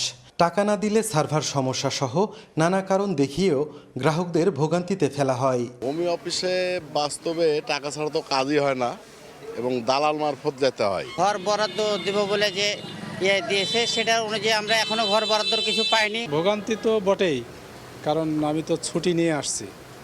আজকে যদি কাজ না হয় তাহলে তো আমার জন্য সমস্যা। অভিযোগ তো জনগণ দিবে, কিন্তু এমনি ফি তো আর মনে করেন যে আবেদন হয় না। অতিরিক্ত টাকা নেন, এটার অভিযোগ আছে? না স্যার, এটা অতিরিক্ত ওরকম আবেদন নাই। আপনাকে প্রায় দেখা যায় ভূমি অফিসগুলোতে। না, আমি প্রায় আসি না, ওই যে এটার জন্যে আসা পড়ে মাঝে মাঝে, যে ফাইলটা হচ্ছে না, আবেদন করেছি, দরখাস্ত করেছি, এটার জন্য আসি। তবে ভূমিমন্ত্রী ও জেলা প্রশাসক বলছেন, দুর্নীতিবাজ অনেক কর্মকর্তা কর্মচারীকে চাকরিচ্যুত ও সাময়িক বহিষ্কার করা হয়েছে। এরপরও যদি কেউ কোনো অনিয়মের মধ্যে জড়িয়ে পড়ে, তাদের বিরুদ্ধে ব্যবস্থা নেওয়া হবে। তাদের নিয়োগ বন্ধ করে দেওয়া হয়েছে, তাদের হচ্ছে বিভিন্ন বিষয়ে আমন্ত্রণ করা, এবং আমাদের প্রতিমন্ত্রী, আমাদের মন্ত্রীরা, আমি সহ আমরা তাৎক্ষণিক জুটিকা সফরে যাই এবং হাতে নাতে ধরার জন্য আমরা চেষ্টাও করি। আমরা এই ভূমি ব্যবস্থাপনাকে জনগণ আস্থা ফিরিয়ে আনার জন্য এবং আপনার জনবান্ধব করার জন্য ইতিমধ্যে সরকারি নির্দেশনা অনেক পদক্ষেপ গ্রহণ করেছি এবং এটি অব্যাহত থাকবে। যদি কোনো অভিযোগ পাওয়া যায় আমরা সাথে সাথে ব্যবস্থা গ্রহণ করছি। জেলার 9টি উপজেলা ও সদর মিলিয়ে 10টি এবং ইউনিয়ন ভূমি অফিস রয়েছে 36টি। সাইফুর রহমান রকি, সময় সংবাদ, রাজশাহী। রাজশাহীতে চাহিদা মতো সার পাচ্ছেন না কৃষকরা। ডিলারদের কাছ থেকে না পেয়ে অনেকে বাধ্য হচ্ছেন খোলা বাজার থেকে সার কিনতে, যেখানে বস্তা প্রতি নির্ধারিত মূল্যের চেয়ে 300 থেকে 1000 টাকা পর্যন্ত বেশি দাম দিতে হচ্ছে। সংশ্লিষ্টরা বলছেন, কৃষি কার্ডে জালিয়াতি, একই ব্যক্তির অধীন একাধিক সারের ডিলার লাইসেন্স, কালোবাজারি ও মাছ চাষে বরাদ্দের বাইরে সার প্রয়োজন হওয়ায় এই সংকট। তবে কৃষি বিভাগ ও প্রশাসনের দাবি, সারের কোনো সংকট নেই। আব্দুস সালামের ছবিতে মওজুদ রানার রিপোর্ট। ডিলার পয়েন্টে সারের জন্য দীর্ঘ লাইন, ঘন্টার পর ঘন্টা অপেক্ষা করছেন কৃষকরা। তাদের অভিযোগ, আমন ধান ও শীতকালীন ফসলের মৌসুম সামনে রেখে ইউরিয়া মোটামুটি মিললেও চাহিদা মতো ডিএপি ও একেবারেই মিলছে না মিউরেট অফ পটাশ। এই চিত্র রাজশাহীর পবা উপজেলার হুজুরিপাড়ায়। জমি হচ্ছে এখন বর্তমান 9 বিঘা নিজস্ব, আর বর্গা আছে 9 বিঘা, 18 বিঘা জমি, 12 বিঘা আমন ধান আছে। সার নিতে আসা কৃষক বাশিরের কৃষি উপকরণ সহায়তা কার্ডে লেখা আছে তার নিজের জমি 10 বিঘা, বর্গা নিয়েছেন আরও 10 বিঘা। তার মতো বেশিরভাগ কার্ডধারী নিজের চেয়ে বর্গা জমিতে বেশি চাষ করেন এমন দাবি। এ নিয়ে অভিযোগ রয়েছে, বর্গা চাষ ও কার্ডের অজুহাতে বাড়তি সার তুলে বাইরে বেশি দামে বিক্রি করছেন অনেকেই। কার্ডে পাবো আমি 10 বস্তা, আমি 10 বস্তাই নিব, আমি 5 বস্তা সার বাইরে বিক্রি করে দেবো। ওই সারটা যখন আমি পরবর্তীতে কিনবো তখন ডাবল দাম আমাকে কিনা লাগবে। দোকানদাররা যেসব সার নিয়ে যাচ্ছে এখান থেকে, যেভাবে নিয়ে যাচ্ছে ওই সারটা যা বেচছে ডবল দামে। টাকা বর্গা আছে কিন্তু 3 বিঘে 4 বিঘে, এগুলা আমার মনে হয় খুব একটা ভালো কথা বলছে না। আমরা দিতে পারছি না, কারণ এলটটা খুব কম হচ্ছে। ডিলার পয়েন্টের কাছেই শাইর পুকুরে রুবেল ট্রেডার্সে প্রকাশ্যেই বাড়তি দামে সার বিক্রি হচ্ছে। 1050 টাকার 50 কেজি ওজনের এক বস্তা ডিএপি বিক্রি হচ্ছে 2300 টাকায়। প্রতিবেদক পৌঁছাতেই সরে পড়েন বিক্রেতা রুবেল। এখানে খোঁজ করলাম, খোঁজ করার পর সার বললো যে 2 বস্তা আছে, 2300 করে। অভিযোগ আছে, একই ব্যক্তি ভিন্ন নামের একাধিক ডিলার লাইসেন্স নিয়ে বড় অংশের বরাদ্দ মজুত করে কালোবাজারি করছেন। খোলা বাজারে বাড়তি দামে বিক্রি বন্ধে 1000 বস্তা সার জব্দ ও জরিমানা করেছে প্রশাসন, তবু বন্ধ হয়নি অনিয়ম। 4 বিঘা মাটিতে যদি 20 কেজি করেও দিই, তাও আপনার এই 80 কেজি পাবো, কিন্তু পাইছি 30 কেজি। আমি ঠিক মতন সার যদি না দিতে পারি ওই গাছে, তাহলে আবার তো হবে না। আমার যে পরিমাণ সার এর আমি 3 ভাগের 1 ভাগ পেলাম না। ডিলারদের অভিযোগ, চাহিদার তুলনায় বরাদ্দ কম। অন্যদিকে 3 মাস অন্তর জেলার প্রায় 18,000 হেক্টর পুকুরের জন্য ডিএপির চাহিদা 2000 মেট্রিক টন, অথচ মাছ চাষে সারের বরাদ্দই নেই। এতে বাড়ছে সংকট। এত পরিমাণ পুকুর আছে এবং পুকুরে পর্যাপ্ত পরিমাণ সার দিচ্ছে, সেই হিসাবটা কিন্তু কৃষি ডিপার্টমেন্টে নাই। সারের যে একটু ধরেন চাহিদা হচ্ছে, একমাত্র পুকুরের জন্যও হচ্ছে। জেলা প্রশাসক জানিয়েছেন, বাড়তি সার বরাদ্দ চাওয়া হয়েছে, আর কৃষি বিভাগ বলছে কার্ড জালিয়াতি ও বাড়তি দামে সার বিক্রি বন্ধে সর্বোচ্চ তৎপরতা চলছে। কালকে আমি মন্ত্রণালয় সার চেয়ে দিয়ে রাখছি, আপনার বরাদ্দ কিছু বাড়তি চাহিদা চেয়ে একটা পত্র দিয়ে রেখেছি, যাতে কোনো ক্রাইসিস সৃষ্টি হতে না পারে। আমরা কিন্তু যেখানে এরকম অভিযোগের প্রমাণ কিংবা আমাদের বিভিন্ন সোর্স থেকেও যেগুলো এরকম অনিয়মের খবর আমরা পাচ্ছি, আমরা কিন্তু তৎক্ষণাৎ সেখানে মোবাইল কোড করে জব্দ করছি। আগস্ট মাসের জন্য রাজশাহীতে ইউরিয়া, টিএসপি, পটাশ এবং ডিএপির বরাদ্দ 13,492 মেট্রিক টন। মওদুদ রানা, সময় সংবাদ, রাজশাহী। তীব্র সার সংকট দেখা দিয়েছে চাঁপাইনবাবগঞ্জের বরেন্দ্র অঞ্চলেও। লম্বা লাইন ধরে আমন ধানের জন্য সার না পেয়ে দিশেহারা কৃষক। সংকটের অজুহাত দেখিয়ে কৃষককে ফিরিয়ে দিচ্ছেন ডিলাররা। তবে স্থানীয় কৃষি বিভাগের দাবি, সারের সংকট নেই। শাহজাহান আলীর ছবি ও জাহাঙ্গীর আলমের পাঠানো তথ্য নিয়ে রিপোর্ট। ভয়াবহ সার সংকটে দিশেহারা কৃষক। তাদের অভিযোগ, বরেন্দ্র অঞ্চলের বিস্তীর্ণ মাঠ জুড়ে চাষাবাদ হচ্ছে এমন ধান, রোপণের পর 2 মাসে অন্তত 3 দফা ইউরিয়া, ডিএপি সহ বিভিন্ন সার প্রয়োগ করতে হয়, কিন্তু ডিলারদের দোকানে লম্বা লাইন ধরেও পাওয়া যাচ্ছে না সার। সংকটের অজুহাতে ফিরিয়ে দিলেও খোলা বাজারে মিলছে সার। বাধ্য হয়ে সরকার নির্ধারিত মূল্যের অতিরিক্ত বস্তা প্রতি 800 থেকে 900 টাকার বেশি দিয়ে সার কিনে জমিতে প্রয়োগ করছেন কেউ কেউ। সন্ধ্যার দিক ধরেন কি 1 বস্তা ডিএপি, 1 বস্তা ইডি, 1 বস্তা পটাশ দিছে, তাও কেউ পাইছে কেউ পায় না। নাচল এলাকাতে খুব সংকট চলতেছে, মানে এমনকি গ্যাঞ্জামও চলতেছে, মারামারিও হয়েছে এই সারের জন্য। পাইট কামাই করে 2 দিন থেকে যদি সারটা না পেতে এরকম করে কি করে চলবে? ডিলারের কাছে পাওয়া যাচ্ছে না, বাইরে ফেরার ডিলারে এই সারগুলো ওরা পাচ্ছে কোথা থেকে? আমি কৃষি অপারেশনের কাছে ফোন করেছিলাম, তবে স্যার লাইনে দাঁড়াও আমি লাইনে দাঁড়ায় তো পাচ্ছি না, গ্যাঞ্জাম হয়েছে। তবে কৃষি বিভাগ বলছে সারের সংকট নেই, আর সারের উপর নির্ভরতা কমিয়ে কৃষকদের জৈব সার প্রয়োগের পরামর্শ কৃষি কর্মকর্তার। আমরা কড়া মনিটরিং এর মধ্যে রেখেছি উপজেলা পর্যায়ে এবং জেলা পর্যায়ের কর্মকর্তারা। সার্বক্ষণিক এটার বিষয়ে আছে, আপনি অবগত আছেন। যেখানে অনিয়ম তৈরি হচ্ছে বা শোনা যাচ্ছে, আমরা সেখানে মোবাইল কোর্ট পরিচালনার মাধ্যমে সেগুলোকে দমনের ব্যবস্থা নিচ্ছি। চলতি মৌসুমে জেলায় 53,800 হেক্টর জমিতে আমন ধানের চাষাবাদ হয়েছে। সময় সংবাদ, চাঁপাইনবাবগঞ্জ। কাঁচামালের অভাব সহ নানা সংকটে জয়পুরহাট সুগার মিলস বছর পর বছর লোকসানের ধকল কাটাতে না পেরে বর্তমানে অস্তিত্ব সংকটে। এ অবস্থায় প্রতিষ্ঠানকে বাঁচাতে আধুনিকায়ন ও বহুমুখী উৎপাদনের দাবি শ্রমিক কর্মচারীদের। বিস্তারিত শাহিদুল ইসলাম সবুজের রিপোর্টে। মিলে পড়ে আছে সারি সারি বস্তা চিনি, বিরাজ করছে স্থবিরতা। বছরের পর বছর ধরে চিনি অবিকৃত থাকা, আখের তীব্র সংকট, বিদ্যুৎ বিভ্রাট সহ নানা সংকটে পড়েছে জয়পুরহাট সুগার মিলস। লোকসানের পরিমাণ বেশি হয়, চরম উৎকণ্ঠা আর অনিশ্চয়তায় দিন কাটছে হাজারো শ্রমিক কর্মচারীদের। পুরানো যন্ত্রপাতির পরিবর্তে নতুন স্থাপন, আখ চাষে কৃষকদের উদ্বুদ্ধকরণ সহ নানা দাবিতে সম্প্রতি প্রতিবাদ সমাবেশও করেন তারা।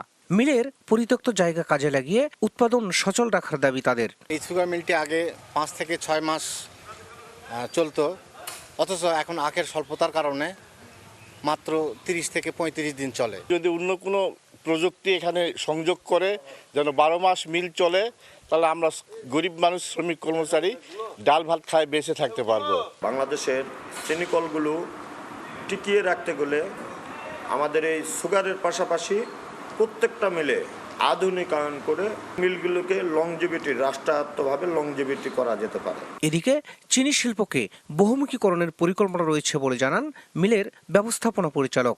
পাশাপাশি বেসরকারি বিনিয়োগ কাজে লাগানো গেলে প্রতিষ্ঠান এবং সরকার দুপক্ষই লাভবান হতে পারেন বলে ধারণা তার। এখানে আধুনিকায়ন প্রয়োজন এবং সরকারের কাছে আমাদের অনুরোধ থাকবে যে এখানে অনেক পুঞ্জীভূত ঋণ আছে, এই ঋণটি মৌকুব প্রয়োজন। এটি হলে তাহলে এই শিল্পটি তার অস্তিত্ব কাটিয়ে ঘুরে দাঁড়াবে বলে আমরা বিশ্বাস করি। 217 একর জমিতে গড়ে ওঠা চিনিকলটি প্রথম আখমারাই শুরু করে 1962-63 মৌসুমে। এখানে নিয়মিত মৌসুম ভিত্তিক শ্রমিক কর্মচারী ও কর্মকর্তার সংখ্যা 1000-এরও বেশি।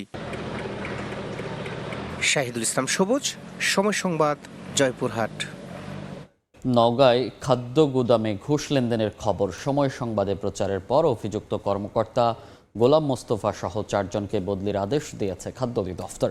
গতকাল সকালে দেয়া এ আদেশে পত্নীতলা খাদ্য গুদাম কর্মকর্তা গোলাম মোস্তফাকে জামালপুরের সরিষাবাড়ি খাদ্য নিয়ন্ত্রকের কার্যালয়, সহকারী উপখাদ্য পরিদর্শক নাজমুল ইসলামকে ফরিদপুরের নগরকান্দা LSD গুদামে, নিরাপত্তা প্রহরী রুহুল আমিনকে রাঙামাটি খাদ্য গুদামে এবং স্প্রেম্যান রফিকুল ইসলামকে সাফারের মথইল খাদ্য গুদামে সাজা বদলি হিসেবে আদেশ দেয়া হয়।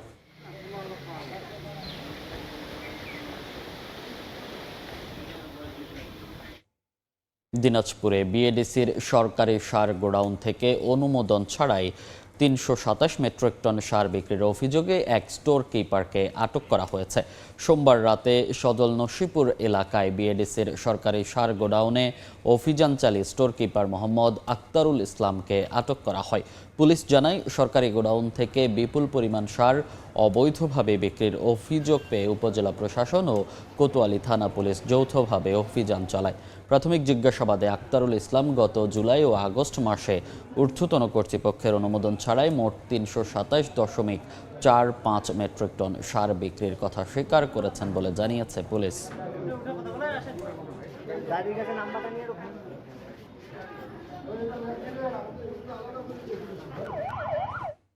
নারায়ণগঞ্জ এর সিদ্ধিরগঞ্জে বিভিন্ন বাসা বাড়িতে অভিযান চালিয়ে 120টি অবৈধ গ্যাসের সংযোগ বিচ্ছিন্ন করেছে তিতাস গ্যাস কর্তৃপক্ষ। মঙ্গলবার সিটি কর্পোরেশনের 7 নম্বর ওয়ার্ডের নতুন সৈয়দপুর ও গোখনগর এলাকায় দুটি স্থানে অভিযানের নেতৃত্ব দেন জেলা প্রশাসনের নির্বাহী ম্যাজিস্ট্রেট তারিফ আল তৌহিদ। এ সময় অবৈধ সংযোগ নেয়ার অপরাধে 3টি বাড়ির মালিককে 50,000 টাকা করে মোট 1.5 লাখ টাকা জরিমানা করা হয়। জব্দ করা হয় 100 ফুট অবৈধ পাইপ, বেশ কয়েকটি রাইজার ও বার্নার। এছাড়া পরবর্তীতে যাতে কেউ পুনরায় অবৈধ সংযোগ নিতে না পারে সেজন্য তিতাসের মূল বিতরণ লাইন থেকে নেয়া অবৈধ সংযোগের স্থলগুলো গ্রাইন্ডিং মেশিন দিয়ে নিষ্ক্রিয় করা হয়।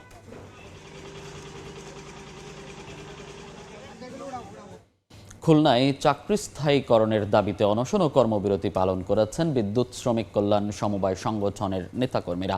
গতকাল সকালে ওজো পারিকর ফটকের সামনে সংগঠনের নেতাকর্মীরা কর্মসূচিতে বলেন, 18 থেকে 20 বছর ধরে জীবনের ঝুঁকি নিয়ে 21 জেলায় বিদ্যুৎ সেবা দিয়ে আসছেন তারা, অথচ দীর্ঘদিনেও তাদের চাকরি স্থায়ী করা হয়নি। কর্তৃপক্ষের আশ্বাসে এক পর্যায়ে কর্মবিরতি স্থগিত করা হলেও পরে কার্যকর কোনো ব্যবস্থা নেওয়া হয়নি। বয়স ও শিক্ষাগত যোগ্যতার শর্ত শিথিল করে অভিজ্ঞতার ভিত্তিতে চাকরি স্থায়ীর দাবিও জানান তারা।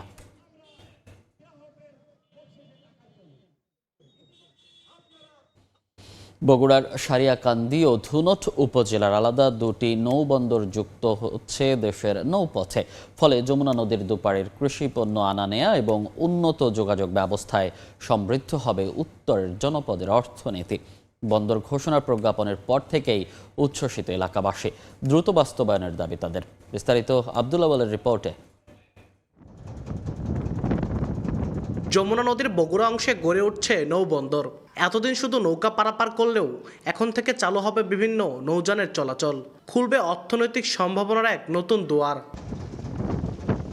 চলতি বছরের 8 জুলাই নৌপরিবহন মন্ত্রণালয়ের আলাদা প্রজ্ঞাপনে যমুনা তীরের সারিয়াকান্দি ও ধনুট উপজেলায় নদীবন্দর ঘোষণা করা হয়। এখন অবকাঠামো নির্মাণ ও পূর্ণাঙ্গ কার্যক্রম শুরুর অপেক্ষা। নতুন নদীবন্দর দুটি কার্যকর হলে মাত্র 16 কিলোমিটার নৌপথে মিলবে সারিয়াকান্দি, ধনুট এবং জামালপুরের মাতারগঞ্জের সরাসরি যোগাযোগ।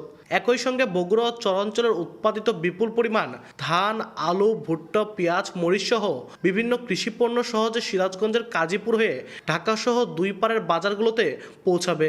এই এলাকার লোকের তো উপকার হবেই, চরাঞ্চলের লোকেরও আরো উপকার হবে। নৌবন্দর এখানে চালু হলে আমাদের সারিয়াকান্দি এলাকার মানুষের জীবন উন্নয়ন হবে। আমরা কর্মসংস্থান খুঁজে পাবো, লোকজন সহজভাবে যাতায়াত করতে পারবে। আমরা এখন প্রত্যাশা করি নৌবন্দর হোক, নৌবন্দরে পড়া দেন, সেতু হলেন তোরা দেন, মানুষ আরো সুযোগ সুবিধা পাবে। নৌবন্দর হলে খুব সুবিধা হবে। আমার একটাই চাওয়া সিরাজ ভাইয়ের কাছে যে আমাদের এই নদী বন্দরটা অতি তাড়াতাড়ি করে দিব। এদিকে বিআইডব্লিউটি এর সঙ্গে সমন্বয় রেখে দ্রুত কাজ এগিয়ে নেওয়ার কথা জানান জেলা। এটা আসলে মন্ত্রণালয় মাত্র গেজেট প্রকাশ করেছে, তো ওই নৌ পরিবহন মন্ত্রণালয় এই কার্যক্রমগুলি এগিয়ে নিচ্ছে। ওনাদের ওখানে স্থাপনা হবে, অনেক কিছুই হবে। তো এটা বাজেট তো সরাসরি আমাদের কাছে জানানো হয় না, মিনিস্ট্রি এগুলো ডিল করে। সো যখন যদি আমাদের কাছে ইনফর্ম করে তখন আমরা বলতে পারবো যে আসলে কি কার্যক্রম হচ্ছে। বগুড়ার সারিয়াকান্দি ও ধনুট নদীবন্দর ঘোষণায় দেশের অভ্যন্তরীণ নদীবন্দরের সংখ্যা দাঁড়িয়েছে 56টিতে। আব্দুল আউয়াল, সময় সংবাদ, বগুড়া। বেহাল অবস্থা সিরাজগঞ্জের বহুলি ইউনিয়নের চর ইসলামপুর এলাকায় যাতায়াতের একমাত্র রাস্তার। সামান্য বৃষ্টি হলেই কাদা আর পানি জমে চলাচলের অনুপযোগী হয়ে পড়ে। চরম ভোগান্তিতে স্কুলগামী শিক্ষার্থী সহ আশেপাশের প্রায় 30 গ্রামের মানুষ। দুর্ভোগ কমাতে সড়কটি পাকাকরণের দাবি এলাকাবাসীর। রিঙ্কু কুন্ডুর রিপোর্ট, ছবি তুলেছেন অমৃত সেন। পুরো রাস্তা জুড়ে কাদা। সিরাজগঞ্জের চর ইসলামপুর ইছামতি সরকারি প্রাথমিক বিদ্যালয়ে যাওয়ার একমাত্র সড়ক এটি। বিকল্প কোনো পথ না থাকায় বাধ্য হয়ে বিদ্যালয়ের শত শত শিক্ষার্থীদের এই রাস্তা ব্যবহার করতে হয়। শুধু শিক্ষার্থী নয়, প্রতিদিন এই সড়ক দিয়ে সদর ও রায়গঞ্জের মানুষ কৃষিপণ্য পরিবহন, ব্যবসা বাণিজ্য ও বিভিন্ন কাজে যোগাযোগ করেন। মাঝে মধ্যে রাস্তার গর্তে পড়ে নষ্ট হয় যানবাহনের যন্ত্রাংশ, ঘটে ছোট বড় দুর্ঘটনা। ভোগান্তি লাঘবে দ্রুত সড়কটি পাকাকরণের দাবি স্থানীয়দের। কিছু কিছু জায়গায় দেখা যায় যে আঁটু পর্যন্ত গর্ত হয়ে গেছে, যাওয়া আসা খুব কষ্ট। শিক্ষার্থীদের আসার ক্ষেত্রে অনেক বেশি খারাপ পরিস্থিতিতে পড়তে হয়। দুর্যোগ বৃষ্টিপাত এগুলো পরিস্থিতিতে বাচ্চাদের আসা অনেক কষ্ট হয়ে যায়। বৃষ্টি নামলে আমাদের স্কুলের রাস্তা কাদা হয়ে যায়, আমরা স্কুলে যেতে পারি না, আমাদের ড্রেস ময়লা হয়ে যায়। বিদ্যালয়টির মান উন্নয়নের জন্য অবশ্যই রাস্তা পাকাকরণ করতে হবে। রাস্তা পাকাকরণে দ্রুত পদক্ষেপ নেওয়ার আশ্বাস উপজেলা নির্বাহী কর্মকর্তার। আমরা 130 মিটার রাস্তা করেছি, তো বাকি যে অংশটুকু অসম্পূর্ণ রয়েছে আশা করছি আগামী অর্থ বছরে আমরা ইতিমধ্যে বাজেট পেয়েছি, আমরা আগামী এই 26-27 অর্থ বছরে বাকি কাজটুকু আমরা সম্পাদন করতে পারব। চর ইসলামপুর থেকে গোবিন্দপুর পর্যন্ত রাস্তাটি পাকাকরণ হলে সুবিধা পাবে ইছামতি, ইসলামপুর, দিয়ারপাড়া, বাজিতপুর সহ 2 উপজেলার প্রায় 25 থেকে 30টি গ্রামের মানুষ। রিঙ্কু কুণ্ডু, সময় সংবাদ, সিরাজগঞ্জ। নেই সংযোগ সড়ক, তার উপর 6 বছর ধরে চলছে সেতু নির্মাণ কাজ। নানা অনিয়মে চালুর আগেই দেখা দিয়েছে ফাটল। পাবনায় 7.5 কোটি টাকা ব্যয়ে সেতুটি চালু না হওয়ায় কৃষিপণ্য নিয়ে ঘুরতে হয় 5 কিলোমিটার পথ। এতে ক্ষুব্ধ স্থানীয়রা। তবে অনিয়মে ব্যবস্থা নেওয়ার আশ্বাস স্থানীয় সরকার প্রকৌশল অধিদপ্তরের। আসিফ মাহমুদের ছবিতে সবুজ মোল্লার রিপোর্ট। 6 বছর ধরে খুঁড়িয়ে খুঁড়িয়ে চলছে সেতুর নির্মাণ কাজ। এরই মাঝে বিভিন্ন স্থানে দেখা দিয়েছে ফাটল। সেতু নির্মাণে নানা অনিয়মের অভিযোগ এলাকাবাসীর। এ চিত্র পাবনার ঈশ্বরদী উপজেলার চরকরুলিয়া গণিরঘাট এলাকায়। দুই পাশের 10টি গ্রামের প্রায় 40,000 মানুষের দুর্ভোগ কমাতে 2021 সালের 11 এপ্রিল 7,13,749 টাকা ব্যয়ে শুরু হয় সেতুটির নির্মাণ কাজ।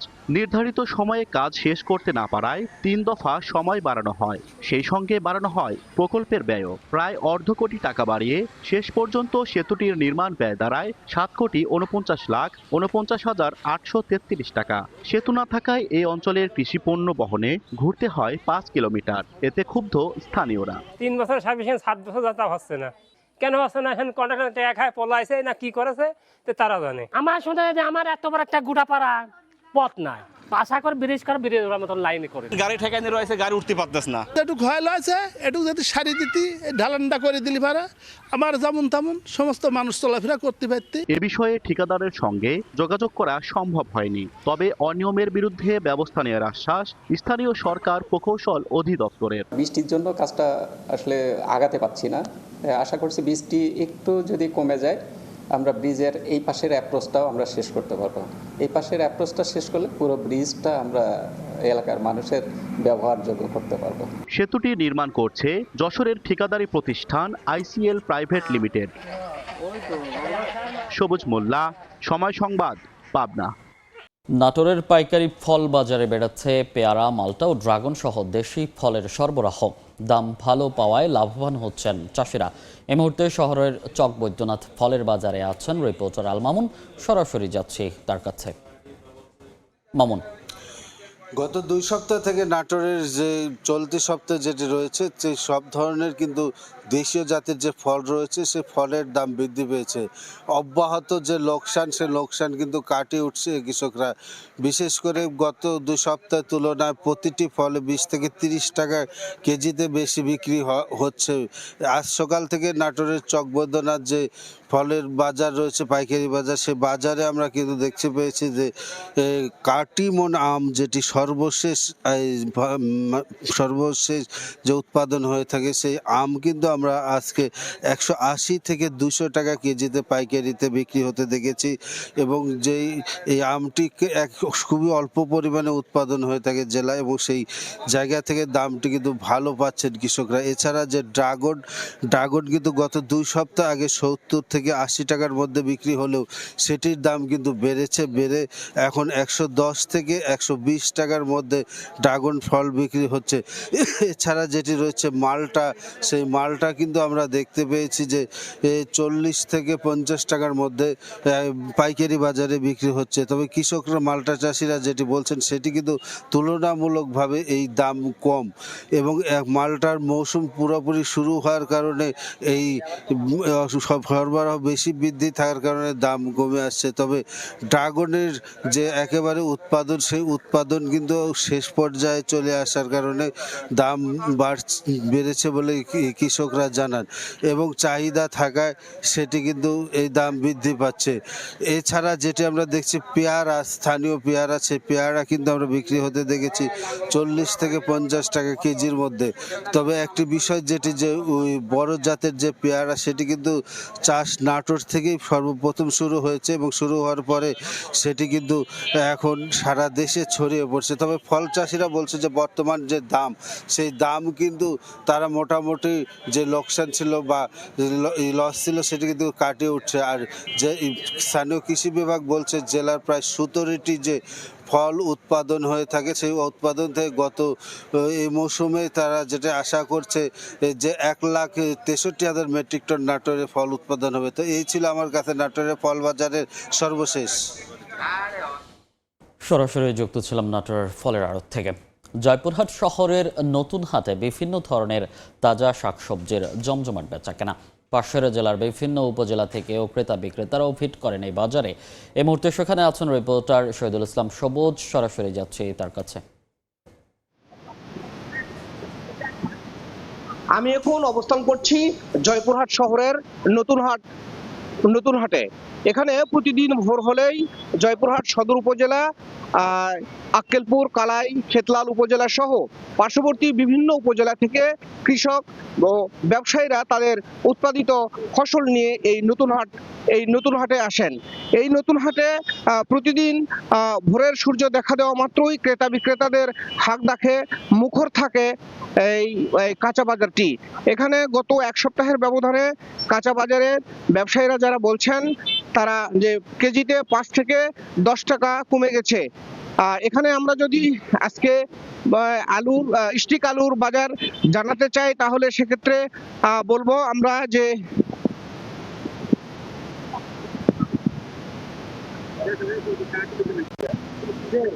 স্টিক আলুর যদি বাজারটা আমরা জানাতে চাই আপনাদের, সেক্ষেত্রে বলবো যে গুটি আলু চলছে 30 টাকা কেজি পাইকারি, এবং বেগুন চলছে 40 টাকা কেজি, আর বাঁধাকপি 70 টাকা, শসা 20 টাকা। এগুলো ব্যবসায়ীরা বলছেন যে গত সপ্তাহের তুলনায় এ সপ্তাহে কেজিতে 5 থেকে 10 টাকা কমে গেছে।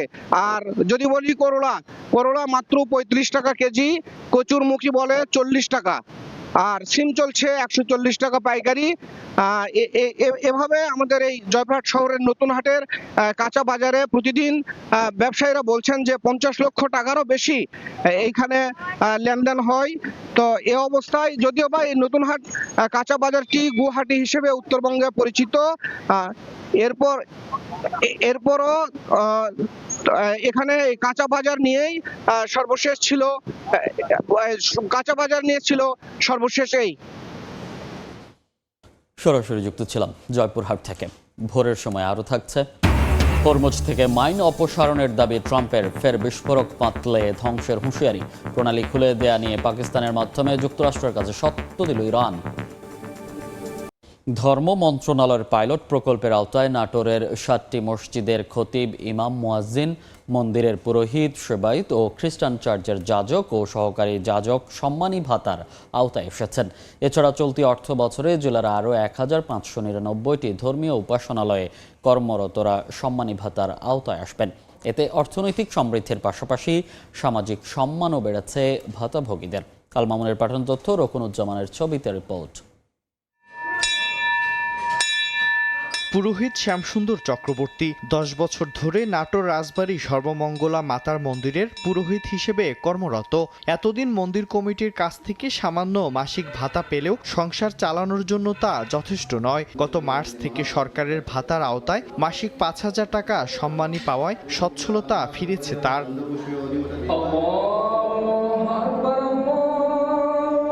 বর্তমান সরকার ধর্মীয় প্রতিষ্ঠানে কর্মরতদের ভাতার আওতায় আনতে পাইলট প্রকল্প চালু করে। গত মার্চ মাসে শুরু পাইলট প্রকল্পে জেলার 7টি মসজিদ, মন্দির, খ্রিস্টান চার্চে কর্মরতদের প্রকল্পে যুক্ত করা হয়। এতে ধর্মীয় প্রতিষ্ঠানের খতিব, ইমাম, পুরোহিত ও যাজকদের মাসে 5,000 টাকা এবং মুয়াজ্জিন, সেবায়েত ও সহকারী যাজকদের মাসে 3,000 টাকা করে সরকারি ভাতা প্রদান করা হচ্ছে। এতে সামাজিক মর্যাদার পাশাপাশি ফিরছে অর্থনৈতিক সুরক্ষা।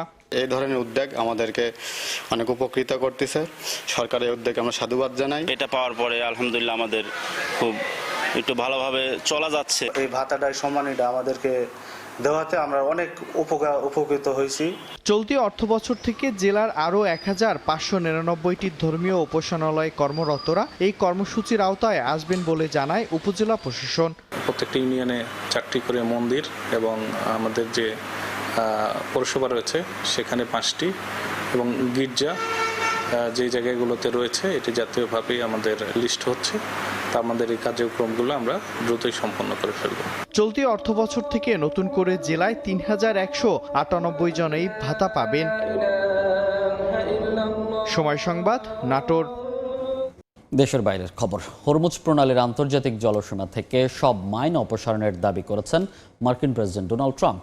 নতুন করে বিস্ফোরণ বসালে কড়া জবাবের হুঁশিয়ারিও দিয়েছেন তিনি।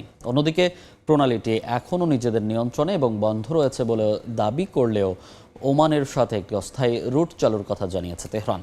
এর মধ্যেই মার্কিন অর্থনৈতিক অবরোধ মোকাবেলার পাশাপাশি পাকিস্তানের মধ্যস্থতায় যুক্তরাষ্ট্রের কাছে নিজেদের শর্তের কথা পৌঁছে দিয়েছে ইরান।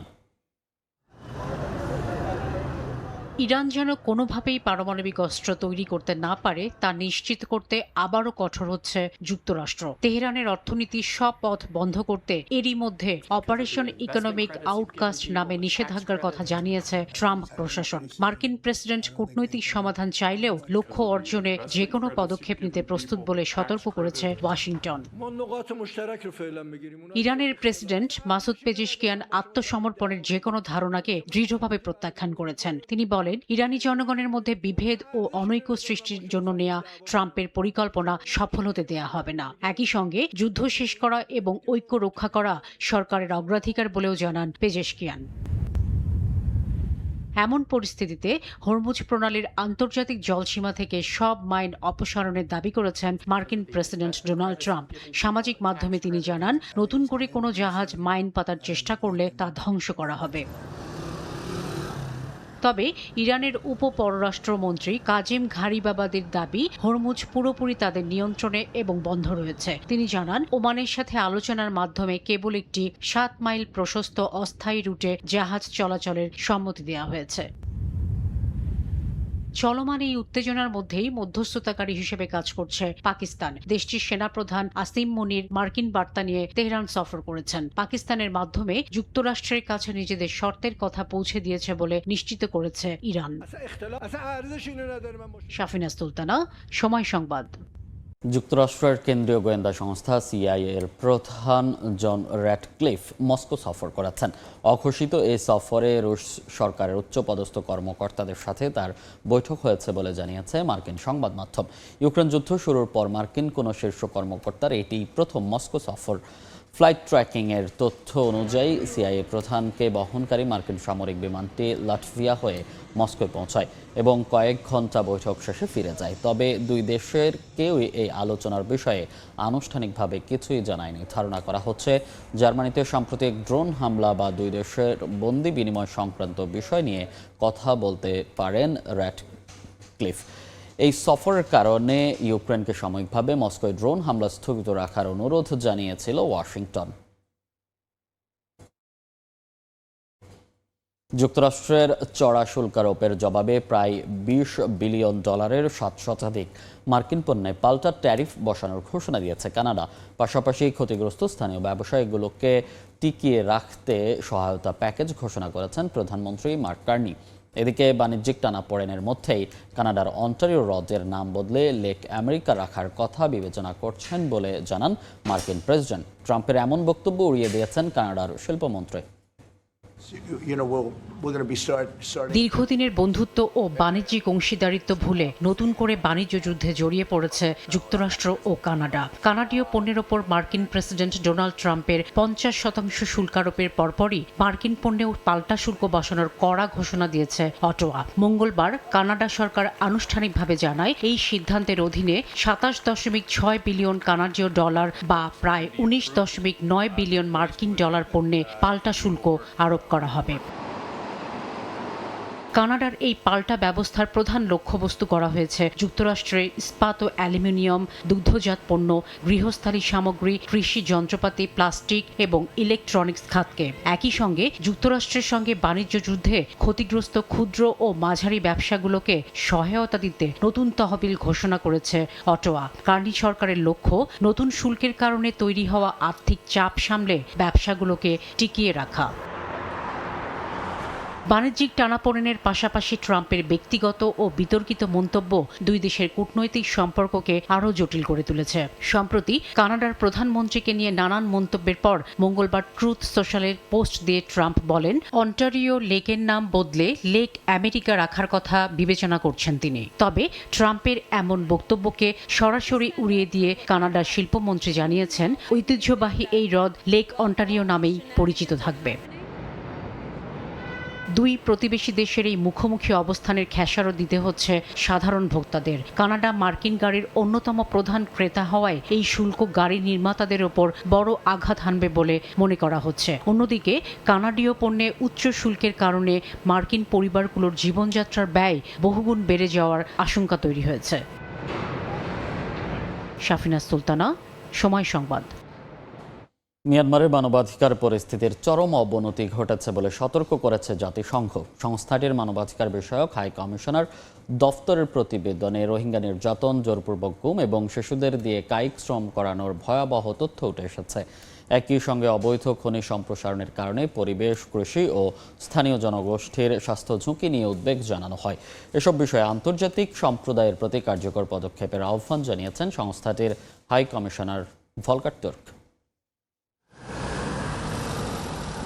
মিয়ানমারে জান্তা সরকারের শাসন ও ক্রমাগত সশস্ত্র সংঘাতের মধ্যে সাধারণ মানুষের উপর দমন-পীড়ন আরও তীব্র হয়েছে। জাতিসংঘের মানবাধিকার বিষয়ক হাই কমিশনারের দপ্তর OHCHR এর প্রকাশিত প্রতিবেদনে বলা হয়, সামরিক বাহিনী ক্ষমতা আঁকড়ে রাখার অপচেষ্টায় বিমান হামলা, অগ্নিসংযোগ ও গণগ্রেফতার চালিয়ে যাচ্ছে। এতে দেশটির সার্বিক মানবাধিকার পরিস্থিতির মারাত্মক অবনতি হয়েছে। প্রতিবেদনে বলা হয়, উত্তর রাখাইনে রোহিঙ্গা জনগোষ্ঠীর ওপর নির্যাতন দিন দিন ভয়াবহ রূপ নিচ্ছে। জান্তা বাহিনী ও আরাকান আর্মি উভয়ের বিরুদ্ধেই হত্যা, নির্যাতন, যৌন সহিংসতা এবং জোরপূর্বক গুমের অভিযোগ তুলে ধরেছে জাতিসংঘ। এমনকি শিশুদের দিয়ে জঙ্গল পরিষ্কার ও ভবন নির্মাণের মতো কঠিন কাজ করানো হচ্ছে। প্রতিবেদনে বলা হয়, তরুণদের জোরপূর্বক সামরিক বাহিনীতে নিয়োগ দিতে ঘর থেকে ধরে নিয়ে যাচ্ছে সেনারা। একই সঙ্গে বাড়ছে যত্রতত্র গ্রেফতার ও আটকের ঘটনা। একদিকে সামরিক বাহিনীর দমনপীড়ন, অন্যদিকে বিদ্রোহী গোষ্ঠীগুলোর সংঘাতের সুযোগে মিয়ানমারে অবৈধ খনি, মাদক ও মানব পাচারের মতো সংঘাত নির্ভর অর্থনীতি দ্রুত বিস্তার লাভ করছে। সবচেয়ে ভয়াবহ প্রভাব পড়েছে কাচিন ও শান অঞ্চলে দুর্লভ খনিজের অবৈধ খনন কার্যক্রম বাড়ায়। স্যাটেলাইট চিত্রে দেখা গেছে 2021 সালের পর কাচিনে নতুন করে 302টি এবং শানে খনি এলাকা বেড়ে 85টি হয়েছে। খনির বিষাক্ত রাসায়নিক ও বর্জ্যের কারণে ফসলের উৎপাদন ব্যাহত হচ্ছে। পাশাপাশি বিষাক্ত পদার্থের সংস্পর্শে এসে শ্রমিকদের ফুসফুস, কিডনি ও প্রজনন স্বাস্থ্যের মারাত্মক ক্ষতি হচ্ছে, যার শিকার হচ্ছেন স্থানীয় নারী ও সাধারণ কর্মীরা। শাফিনা সুলতানা, সময় সংবাদ। ভোরের সময় আরও থাকছে, অস্ট্রেলিয়ায় পাওয়া আত্মবিশ্বাসে বলিয়ান বাংলাদেশ। পেস ইউনিট নিয়ে দৃঢ় প্রত্যয়ী হাসান মাহমুদ। আগামীতে সিরিজগুলোতেও ডমিনেট করে জিততে চায় টাইগাররা। ইন্দোনেশিয়ার বনভূমির দাবানলের প্রভাবে প্রতিবেশী দেশ মালয়েশিয়ায় বায়ু দূষণ পরিস্থিতি মারাত্মক রূপ নিয়েছে। দেশ জুড়ে ছেয়ে গেছে বিষাক্ত ধোঁয়া। রাওয়াক অঙ্গরাজ্যের 100টিরও বেশি স্কুল বন্ধ ঘোষণা করা হয়েছে। মালয়েশিয়া থেকে মোহাম্মদ আব্দুল কাদেরের রিপোর্ট। মালয়েশিয়ার পরিচিত স্কাইলাইন বিখ্যাত পেট্রোনাস টুইন টাওয়ার্স কিংবা KL টাওয়ার সবই এখন বিষাক্ত ধোঁয়াশার চাদরে ঢাকা। ইন্দোনেশিয়ার ভয়াবহ দাবানল এবং তীব্র এল নিনোর জোড়া আঘাতে মালয়েশিয়া জুড়ে ধোঁয়াশা পরিস্থিতি আশঙ্কাজনক রূপ নিয়েছে। আবহাওয়া কর্তৃপক্ষ জানিয়েছে, আগামী কয়েকদিন এই পরিস্থিতির উল্লেখযোগ্য কোনো পরিবর্তনের সম্ভাবনা নেই। মালয়েশিয়ার air pollutant index management system পোর্টালের তথ্য মতে দেশের অন্তত 32টি অঞ্চলে বাতাসের মান অস্বাস্থ্যকর মাত্রায় পৌঁছেছে। পরিস্থিতির সবচেয়ে বেশি অবনতি ঘটেছে সারাওয়াক রাজ্যে। এছাড়া সেলাঙ্গোর রাজ্যের জোহান সেতিয়ায় 174 এবং শ্রী আমানে 166 বায়ু দূষণ সূচক রেকর্ড করা হয়েছে। ক্লাং ভ্যালি এবং পশ্চিম উপকূলীয় অঞ্চলের বাতাসের মান দ্রুত খারাপ হওয়ায় ধোঁয়াশাচ্ছন্ন এলাকার সংখ্যাও লাফিয়ে বাড়ছে। পরিস্থিতি গুরুত্ব বিবেচনা করে সারাওয়াক অঙ্গরাজ্যের 100টিরও বেশি স্কুল বন্ধ ঘোষণা করা হয়েছে। স্থানীয় কর্তৃপক্ষ চলতি সপ্তাহের বাকি দিনগুলোতেও ক্লাস বন্ধ রাখার নির্দেশ দিয়েছে। স্বাস্থ্য ঝুঁকি এড়াতে বাইরে বের হলে সর্বসাধারণকে মাস্ক ব্যবহারের পরামর্শ দিচ্ছে কর্তৃপক্ষ। মোহাম্মদ আব্দুল কাদের, সময় সংবাদ, কুয়ালালামপুর, মালয়েশিয়া। খেলার খবর। অস্ট্রেলিয়ায় আধিপত্য দেখিয়ে ম্যাচ জেতার পেছনে পেস ইউনিট বড় অবদান রেখেছে বলে মনে করেন ডারউইন টেস্ট জয়ের নায়ক হাসান মাহমুদ। সামনের দিনে বিশ্বের বড় দলগুলোর বিপক্ষেও ডমিনেট করে জয় পেতে চায় বাংলাদেশ। অস্ট্রেলিয়া অনুশীলনে করা কাজগুলো সঠিকভাবে মাঠে কাজে লাগানোয় জয় পাওয়া সম্ভব হয়েছে বলেও মত হাসান মাহমুদের। অস্ট্রেলিয়া থেকে তারেক হাসান শিমুলের রিপোর্ট। অস্ট্রেলিয়ার মাটিতে অজিদের যেন তাদের নিজেদের ভাষায় জবাব দিয়েছে বাংলাদেশ। ব্যাট হাতে লড়াই আর বল হাতে একের পর এক আঘাত। ডারউইনের মারারা স্টেডিয়ামে বাংলাদেশের জয়ের গল্পের সবচেয়ে বড় উজ্জ্বল অধ্যায় হয়ে থাকবে পেসারদের দাপট। ম্যাকাইতে ব্যাটিং ব্যর্থতায় হারলেও পেসাররা তৈরি করেছিলেন লড়াইয়ের রসদ। নতুন বলে আগুন, পুরনো বলে নিয়ন্ত্রণ। পুরো ম্যাচ জুড়েই অস্ট্রেলিয়ার ব্যাটিংকে স্বস্তি দেয়নি বাংলাদেশের পেস আক্রমণ। হাসান মাহমুদের নেতৃত্বে তাসকিন আহমেদ, ইবাদত হোসেন, 3 পেসারের আক্রমণে বারবার ভেঙেছে অস্ট্রেলিয়ার ব্যাটিংয়ের প্রতিরোধ। ডারউইনের ইতিহাস লেখার বড় অবদান পেসারদের দেখছেন হাসান মাহমুদ। এখানে ফাস্ট বোলারদের অনেক বড় অবদান আছে আমাদের ম্যাচ জিতার পিছনে, এবং as a fast bowling unit বলবো যে আমরা খুবই ভালো এবং খুবই কনফিডেন্ট ছিলাম এই সিরিজটার জন্য। লাইন লেন্থ, শৃঙ্খলা, অফ স্ট্যাম্পের বাইরে ধারাবাহিক চ্যালেঞ্জ আর সঠিক সময়ে আক্রমণাত্মক বাউন্সার। অস্ট্রেলিয়ার কন্ডিশনকে এবার বাংলাদেশের পেসাররাই নিজেদের পক্ষে নিয়ে নিয়েছেন। এই আত্মবিশ্বাস টাইগারদের সাহস দিচ্ছে সামনের দিনে ভালো করার। সব বড় প্রতিপক্ষকে করতে চান নিজেদের শিকার। এটা আমাদের জন্য বলবো যে অনেক বড় একটা অর্জন, এবং আমরা ইনশাল্লাহ যত সময় ধরে এইসব কন্ডিশনে খেলবো, ডমিনেট করব এবং বড় বড় টিমের সাথে খেলবো, আশা করব যে সামনে আরো ম্যাচ জিতবো এবং আরো ডমিনেট করব। ডারউইনের কন্ডিশনকে কাজে লাগানোর সঙ্গে ছিল পরিকল্পনার নিখুঁত বাস্তবায়ন। অস্ট্রেলিয়ায় আসার পর অনুশীলনে যে কাজগুলো বারবার করা হয়েছে, ম্যাচের গুরুত্বপূর্ণ মুহূর্তে ঠিক সেগুলোই মাঠে প্রয়োগ করেছে বাংলাদেশ। সেটাকে সাফল্যের মূল মন্ত্র মানছেন টাইগার পেসার। নতুন বলে সুইং এবং লাইন এন্ড লেন্থ মেনটেন করে বোলিং করা, এবং সবকিছু মিলিয়ে আমাদের ফাস্ট বোলাররা যেভাবে কাজ করতেছিল লাস্ট কয়েকদিন, সবাই সবার নিজের থেকে বেস্টটা দেওয়ার চেষ্টা করেছে। এই জয় তাই শুধু একটি টেস্টের ফল নয়, বাংলাদেশের পেস বোলিংয়ের বদলে যাওয়ার গল্প। অস্ট্রেলিয়ার মাটিতে এই জয় যেন বলে দিচ্ছে লড়াইয়ের দিন পেরিয়ে বাংলাদেশ এখন জয়ের গল্প লিখতে জানে। তারেক হাসান শিমুল, সময় সংবাদ, অস্ট্রেলিয়া। অস্ট্রেলিয়া সফরে লিটনের ব্যাটিং ব্যর্থতা নিয়ে চিন্তিত নয় টিম ম্যানেজমেন্ট। দ্রুতই সে দারুণভাবে ফিরে আসবে বলে প্রত্যাশা প্রধান নির্বাচকের। অস্ট্রেলিয়া সফরে নাহিদ রানা থাকলে আরও ভালো হতো, তবে এটাকে বড় করে দেখে অন্যদের পারফরম্যান্স ছোট করার কোনো সুযোগ নেই বলে মন্তব্য করেছেন হাবিবুল বাশার সুমন। টেস্টে ভালো করতে যে কোয়ালিটি বোলার থাকা জরুরি, সেটা বাংলাদেশের এখন আছে বলেই সাদা পোশাকে সফলতা আসছে বলে জানান তিনি। অস্ট্রেলিয়া থেকে আরও জানাচ্ছেন তারেক হাসান শিমুল। ডারউইনে ঐতিহাসিক জয়, ম্যাকাইতে এসে পারফরমেন্সটা একেবারে ভিন্ন। কোথায় উন্নতি করার সুযোগ ছিল, কোথায় বাংলাদেশ দল পিছিয়ে গেল, সেই প্রশ্নগুলো রয়েছে, উত্তরটা জানবো। রয়েছেন আমাদের সঙ্গে প্রধান নির্বাচক হাবিবুল বাশার। বাশার ভাই, ম্যাকাইতে নাহিদ রানা থাকলে মনে হয় অস্ট্রেলিয়াকে খুব ভালোভাবেই ভোগানো যেত। ডেফিনেটলি, বাট আমাদের যারা ফার্স্ট বোলার এখানে খেলেছেন তাদেরকেও আসলে ছোট করে দেখলে হবে না। They did a fantastic job. Hasan Mahmud, Shoriful, Taskin, they all bowled very well, এবং যারা এখানে খেলেছে আমার মনে হয় they did a fantastic job. শরীফুলের বিষয়টা যদি একটু বলি, জি, মানে উড়ে আসলো ডারউইনে, তারপরে মাকাইতে এসে এমন একটা পারফরমেন্স একদম অস্ট্রেলিয়ার চোখে চোখ রেখে পারফর্ম করা কাছ থেকে দেখে কেমন লাগলো? এই মাকাই টেস্টে 30 উইকেট পড়েছে, কিছু ওয়ান্ডারফুল ডেলিভারি আছে, সবাই খুব ভালো বোলিং করছে। Pat Cummins, Hazlewood, Mitchell Starc was wonderful. আমাদের বোলারও খুব ভালো বোলিং করেছে। বাট যদি আমার কাছে যদি আমাকে জিজ্ঞেস করেন, আমার শরীফুল ক্যামেরন গ্রিনকে যেটা আউট করেছে সেটা এই 30 উইকেটের মধ্যে বেস্ট ডেলিভারি ছিল। এই একটা কথা বলে অনেক কিছু প্রকাশ হয়ে যায়। But I think it is a fantastic. It's not easy যে আপনি খেলছেন না, আসলেন, এসে এরকম পারফর্ম করলেন, it's not easy. But Shoriful keeping himself fit, ও পরিশ্রম করছিল এবং ওর স্কিল নিয়ে তো আসলে সংশয় কিংবা সন্দেহ নেই। But good to see him bowling very well in test match. যেহেতু আমাদের খুব গুরুত্বপূর্ণ টেস্ট ম্যাচ আছে, সবাইকে আমরা হয়তো সবসময় পাবো না, সেক্ষেত্রে বোলিং পুলটা বড় করা ইম্পর্টেন্ট এবং কোয়ালিটি অফ বোলারটা থাকাটাও খুব important. So we have 5 quality bowler in our team now, which is a big plus point for Bangladesh team. Liton 3টা ইনিংসেই শূন্য মেরেছেন, এই বিষয়গুলো নিয়ে অনেক ধরনের কথা সোশ্যাল মিডিয়াতেও হচ্ছে। আপনি অ্যাজ আ নির্বাচক আসলে তার এই সময়টাকে কিভাবে দেখছেন? It happens with everybody. শুধু এই অস্ট্রেলিয়া টেস্ট ম্যাচটা যদি আমরা দেখতে পাই, লিটন ভালো করতে পারেনি, টোটালি ফেল। বাট তার একটু আগে যদি দেখি, সেখানে সে খুব ভালো করেছে।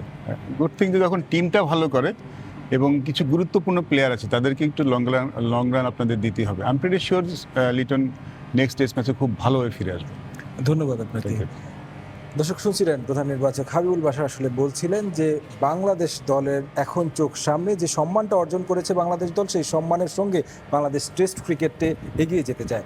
তারেক হাসান শিমুল, সময় সংবাদ, মাকাই, অস্ট্রেলিয়া।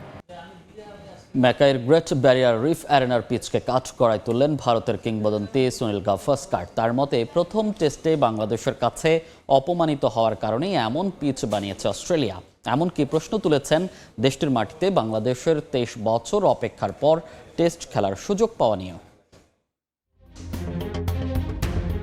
মাত্র দুদিনেই একটা টেস্ট ম্যাচের সমাপ্তি। দুই দল মিলে খেললো মাত্র 750 বল। ফলাফল ইনিংস ব্যবধানে হার বাংলাদেশের। তাতে সমালোচনার মুখেও পড়েছেন টাইগার ব্যাটাররা। অথচ যেই পিচে 2 দিনে 30টা উইকেট পড়েছে, সেটা যেন চোখের আড়ালেই রয়ে গেল। চিত্রটা মিরপুর কিংবা উপমহাদেশের কোনো মাঠে হলে প্রেক্ষাপট হয়তো ভিন্নই হতো। ভারতীয় কিংবদন্তি সুনীল গাভাস্কার যেন সেটাই দেখালেন চোখে আঙুল দিয়ে। কাঠ গড়ায় দাঁড় করালেন ম্যাকাইয়ের পিচকে। ম্যাকাইতে টাইগার ব্যাটারদের টেকনিক নিয়ে প্রশ্ন তুলেছেন অনেকেই। অথচ স্বাগতিক অজি ব্যাটারদের মধ্যে 2 সংখ্যার ঘর পার করেছেন কেবল 4 জন। অবশ্য এই চিত্র নতুন কিছু নয় ওশিনিয়ার দৃষ্টিতে। ভারতীয় গণমাধ্যম স্পোর্টস স্টারে নিজের কলামে সেই কথাই তুলে ধরেন গাভাস্কার। অস্ট্রেলিয়ায় আরও একটি টেস্ট ম্যাচ মাত্র 2 দিনের মধ্যেই শেষ হয়ে গেল। গত কয়েক বছরে সেখানে এমন ঘটনা 4 বার ঘটেছে। যেসব পিচে এমন অস্বাভাবিক বাউন্স দেখা যায়, সেখানে এমন ফলাফল আসে, সেগুলোর বিরুদ্ধে কোনো সমালোচনা এখনও শোনা যায়নি। ব্যাটারদের টেকনিক্যাল অজুহাতও মেনে নেওয়ার সুযোগ দেখছেন না গাভাস্কার, কারণ স্বাগতিক দলের ব্যাটাররাও তো ভালো করতে পারেননি। সবশেষ অ্যাশেজেও একই ফাঁদ তৈরি করে দেশটি। গাভাস্কারের মতে এবার বাংলাদেশকে ভয় পেয়েই আবারও একই সিদ্ধান্ত নিয়েছে অজিরা। ম্যাকাইয়ের পিচ অপ্রত্যাশিত ছিল না। প্রথম টেস্টে বাংলাদেশিদের কাছে অস্ট্রেলিয়ানরা অপমানিত হওয়ার পর তারা এমন একটি পিচ তৈরি করবে যা আগে থেকেই জানা ছিল। যদিও তারা দাবি করবে যে গ্রাউন্ডসম্যান নিজে থেকেই এমনটা করেছেন এবং টিম ম্যানেজমেন্ট এর জন্য কোনো নির্দেশনা দেয়নি। তবে আমরা সবাই জানি পর্দার আড়ালে কি ঘটেছে। সাদা পোশাকে এই সিরিজটা খেলতে 23 বছর পর অস্ট্রেলিয়ার মাটিতে আমন্ত্রণ পায় নাজমুল হোসেন শান্তর দল। 26 বছর আগে টেস্ট মর্যাদা পাওয়া একটা দলের সঙ্গে এটা বৈষম্যই বলে মনে করেন তিনি। এ সময় ভারতের সঙ্গে অজিদের করা বৈষম্যের কথাও তুলে ধরেন গাভাস্কার। বাংলাদেশ 2000 সালে টেস্ট মর্যাদা পেলেও অস্ট্রেলিয়া তাদের দ্বিতীয় টেস্ট সিরিজের জন্য আমন্ত্রণ জানায় 23 বছর পর, তাও নিয়মিত টেস্ট ভেন্যুতে নয়। ভারতকে 1948 সালের পর অস্ট্রেলিয়াতে দ্বিতীয় সফরের জন্য অপেক্ষা করতে হয়েছিল 20 বছর। এরপর তৃতীয় সফরের জন্য অপেক্ষা করতে হয়েছে আরও 10 বছর। অবশ্য 2000 সালে টেস্ট মর্যাদা পাওয়ার পর বাংলাদেশের ভারতের মাটিতে প্রথম টেস্ট খেলতেই প্রায় 17 বছর অপেক্ষা করতে হয়। যদিও পরবর্তী 8 বছরে ভারতের মাটিতে 3টি সিরিজে 5টি টেস্ট খেলে টাইগাররা। ডারউইনের দারুণ ইতিহাসের পর এবার অস্ট্রেলিয়ার মাটিতে খেলার অপেক্ষাটা আর লম্বা হবে না বিশ্বাস সাবেক ভারতীয় অধিনায়কের। রাফি আমিন, সময় সংবাদ। এ পর্যায়ে শীর্ষ সংবাদগুলো জানিয়ে দিচ্ছি আরেকবার। চীনের কাছ থেকে যুদ্ধ বিমান কিনছে বাংলাদেশ, চুক্তির খসড়া প্রস্তুত। ব্রিফিংয়ে তথ্য উপদেষ্টা। হাসিনা ইস্যুতে ভারতের দায় এড়ানোর চেষ্টা দেখছেন তথ্যমন্ত্রী।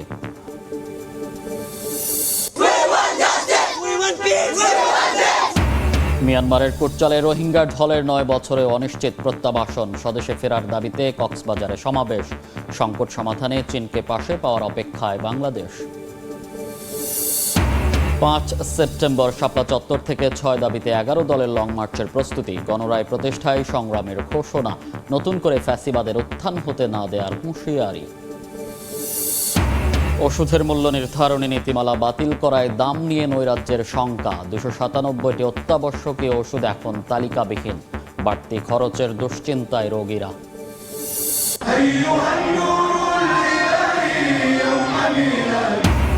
দেশে দেশে পবিত্র ঈদে মিলাদুন্নবী পালন, নবীর প্রতি ভালোবাসা ও শ্রদ্ধা প্রদর্শন, শোভাযাত্রা ও আতশবাজিতে মুখর মুসলিম বিশ্ব, অসহায়দের মাঝে খাবার বিতরণ।